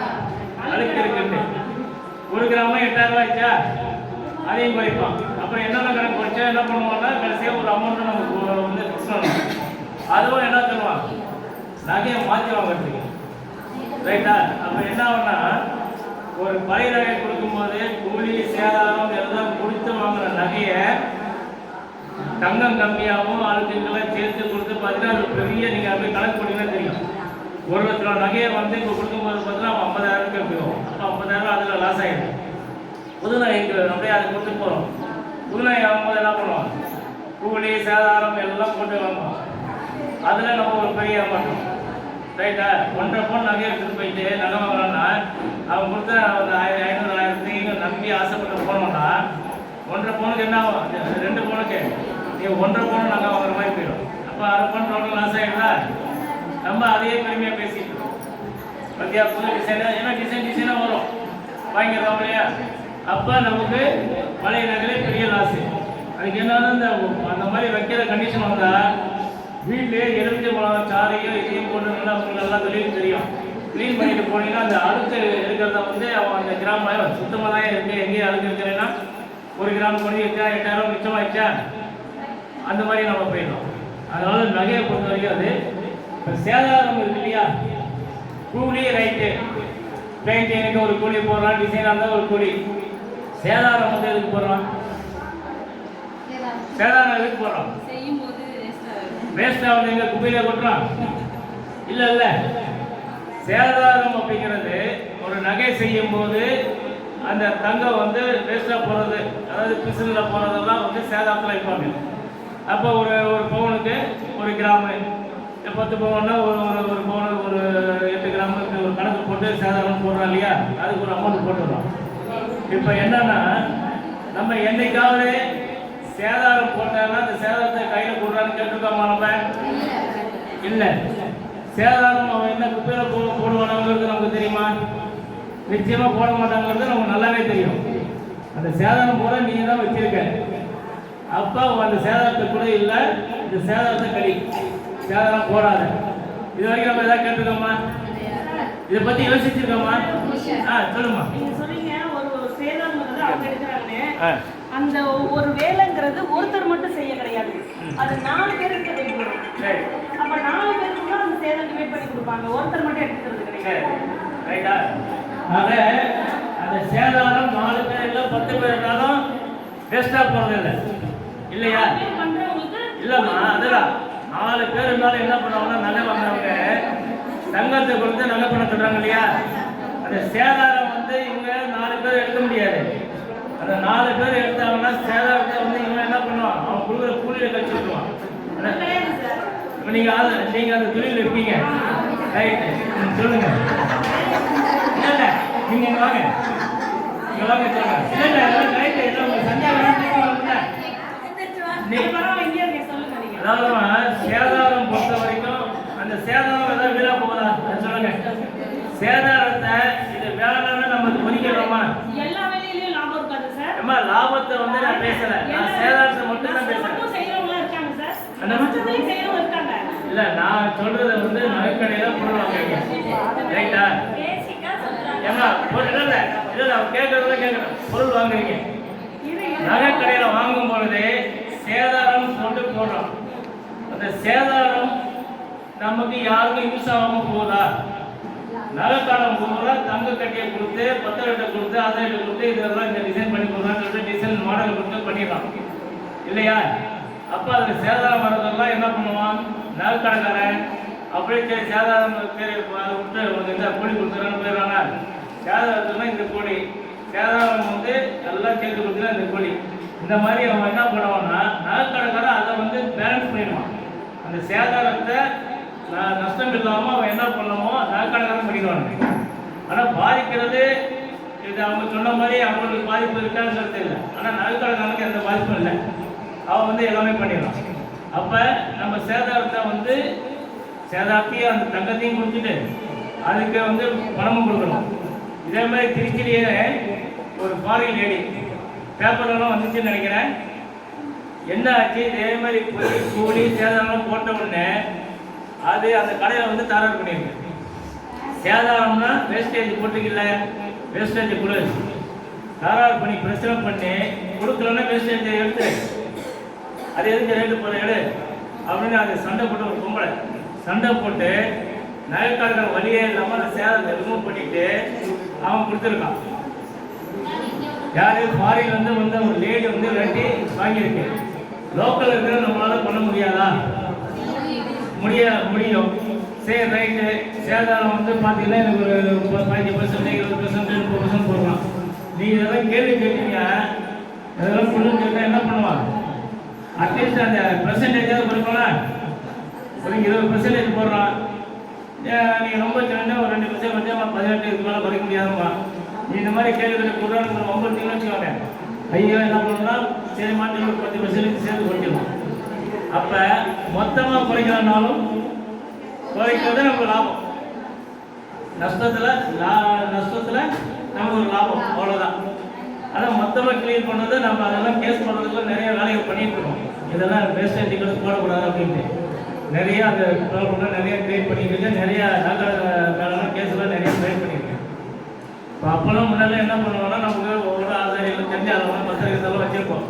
நாங்கள் தான் ஐயா இது பண்ணி கூட அது பண்ணி கொடுப்போம், அவங்க பண்ணி கொடுப்பாங்க, அது பண்ணிடுவோம். இப்போல்லாம் வந்து என்ன பண்ணுறோம், சேதாரமும் கொடுக்குறோம், நகைக்கான லாபமும் கொடுக்குறோம், நகை செஞ்சுக்கான கூலியும் கொடுக்குறோம், இதை வாங்கிறதுக்காக வரியும் கொடுக்குறோம். எல்லாம் கொடுத்துக்கிட்டு இருந்தாலும் கடைசியில் என்ன ஆகும், எல்லாம் கொடுத்துட்டு அந்த நகையை அவங்க வாங்கிட்டு வரும். அப்போ எவ்வளோ நமக்கு லாஸ், நம்ம அதை பற்றி யோசிக்கிறதே இல்லை இல்லையா? நீங்கள் உங்கள் கணக்குங்கிறது வேறு. ஏன்னா பாதிப்புங்கிறது இப்போ நீங்கள் சொன்ன மாதிரி நிறைய பேர் எங்கே இருக்காங்க, இந்த நகை பண்ணுறவங்க நிறைய ஒரு பெரிய அசோசியேஷனாக வந்து நிறைய பேர் என்கிட்ட நிறைய வருவாங்க, பிரச்சனைக்கு வருவாங்க, செய்வாங்க. இது எல்லாமே அவங்களுக்கு பாதிப்பு உண்டு. ஆனால் நகைக்கடைக்காரன் இந்த பாதிப்புல ஷேர் பண்ண மாட்டான். அவன் லாபம் பார்த்துட்டு தான் போவான். அவங்ககிட்ட வாங்குற பொருளை தான் நம்ம கேட்குறோம். புரியுதா? இன்னைக்கே நகை பண்ணவங்கலாம் இன்னைக்கு சாப்பாட்டுக்கே அப்படி இல்லாமல் எத்தனையோ பேர் இருக்காங்க. கேட்டீங்கன்னா நான் லிஸ்ட்டை கொடுப்பேன், தேவைன்னா அவங்களை ஃபோன் பண்ணி வரப்பட சொல்லிடுவேன். ஏன்னா ஒவ்வொரு விஷயத்துக்கு வருவாங்க, நான் தான் செஞ்சு கொடுத்துருக்கேன். இப்போ இவங்க வட்டத்தில் வந்து நகை தான் பெருசாக பண்ணுவாங்க, ஆனால் அவங்க நிலைமை ரொம்ப மோசமாக இருக்கும். அதனால் வந்து அவங்க சொல்கிறது உண்மைதான். ஆனால் நம்ம வந்து நகைக்கடைக்காரன் தான் கேட்கணும், உங்களை கேட்கலாம். நகைக்கடைக்காரன் அவ்வளோ ஏமாற்றிக்கணும், ரைட்டுங்களா?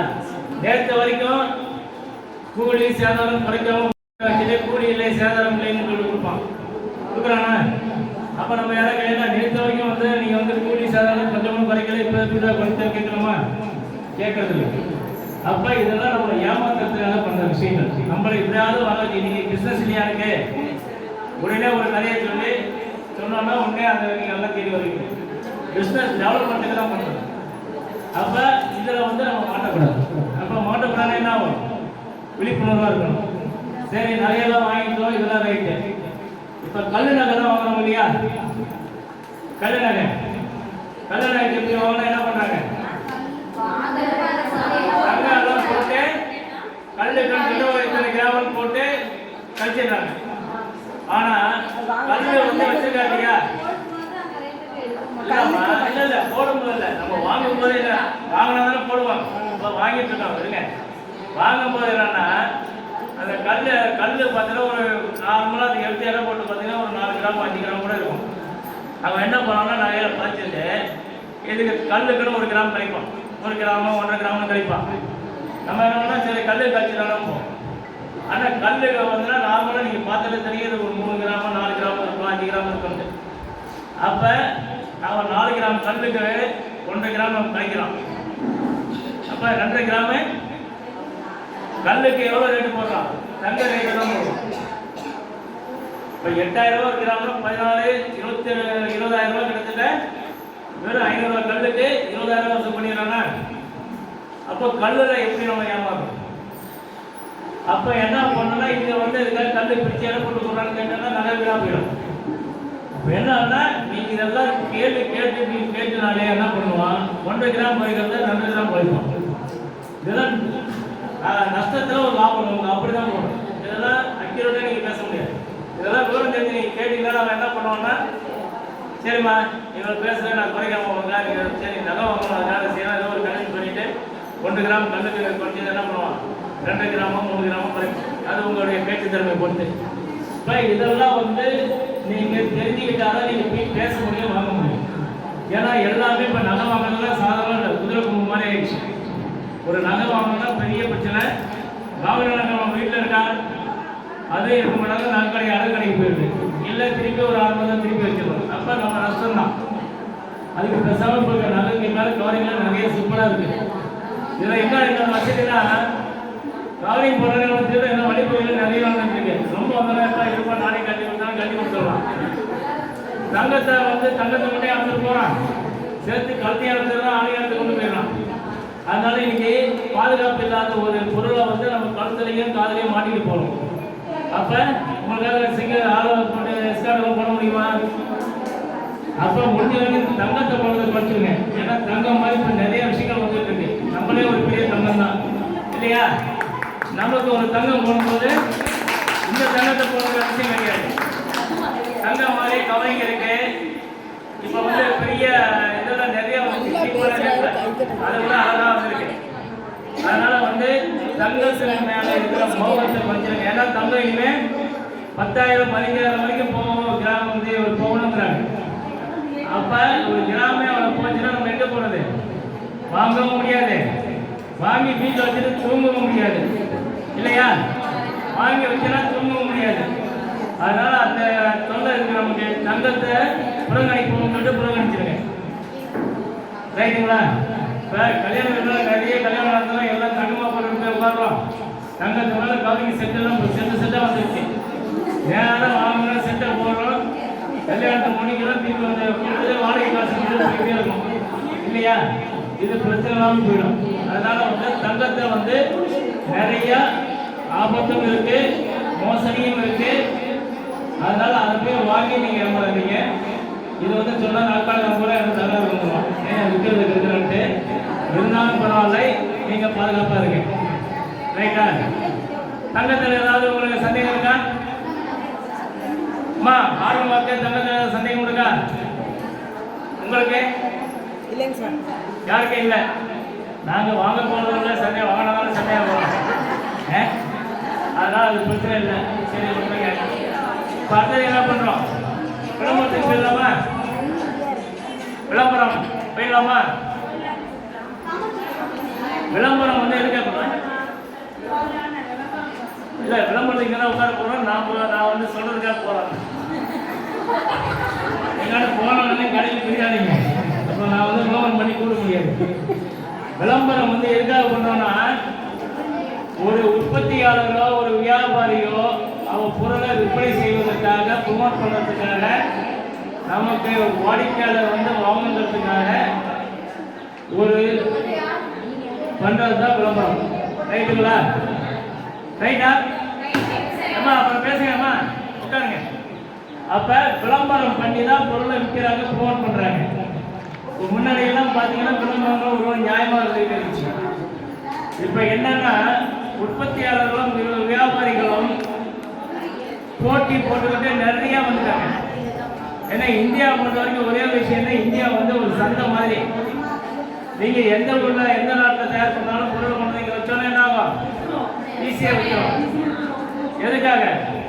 நம்ம சைடு மக்கள் அதிகமாக இருக்காங்க, யாரும் விழிப்புணர்வு இல்லாமல் இருக்காங்க. நம்ம ஏதாவது ஒரு ஆசை காட்டினா வாங்கிட்டு போயிடுவாங்க, அவ்வளோதான்.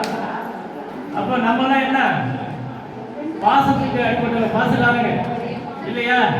பாசமாக நியாயமாக பேசுகிறோம், சரண்டர் ஆகிடுவோம். ஆஹா அப்படின்ட்டு. அதனால் நம்ம கேளுங்க, நம்ம சென்டிமெண்ட்டுக்கு ஆளாகிறாங்க, நம்மளை வந்து அந்த மாதிரி சொல்லி ஏமாற்றுவாங்க. இப்போ விளம்பரம்லாம் முன்னாடிலாம் என்ன பண்ணுவாங்கன்னா, பெரிய பெரிய கார்பரேட் நிறுவனங்களாம் எடுத்து வச்சுக்கோங்களேன், வருஷத்துக்கு விளம்பரத்துக்கு இத்தனை லட்சம் இத்தனை கோடின்னு ஒதுக்குவாங்க. அது என்னன்னா, அந்த பணம் வந்து ஒன்றை விளம்பரம் பண்ணுறதுக்காக, அவங்களுடைய பிஸ்னஸை டெவலப் பண்ணுறதுக்காக பண்ண விளம்பரம்.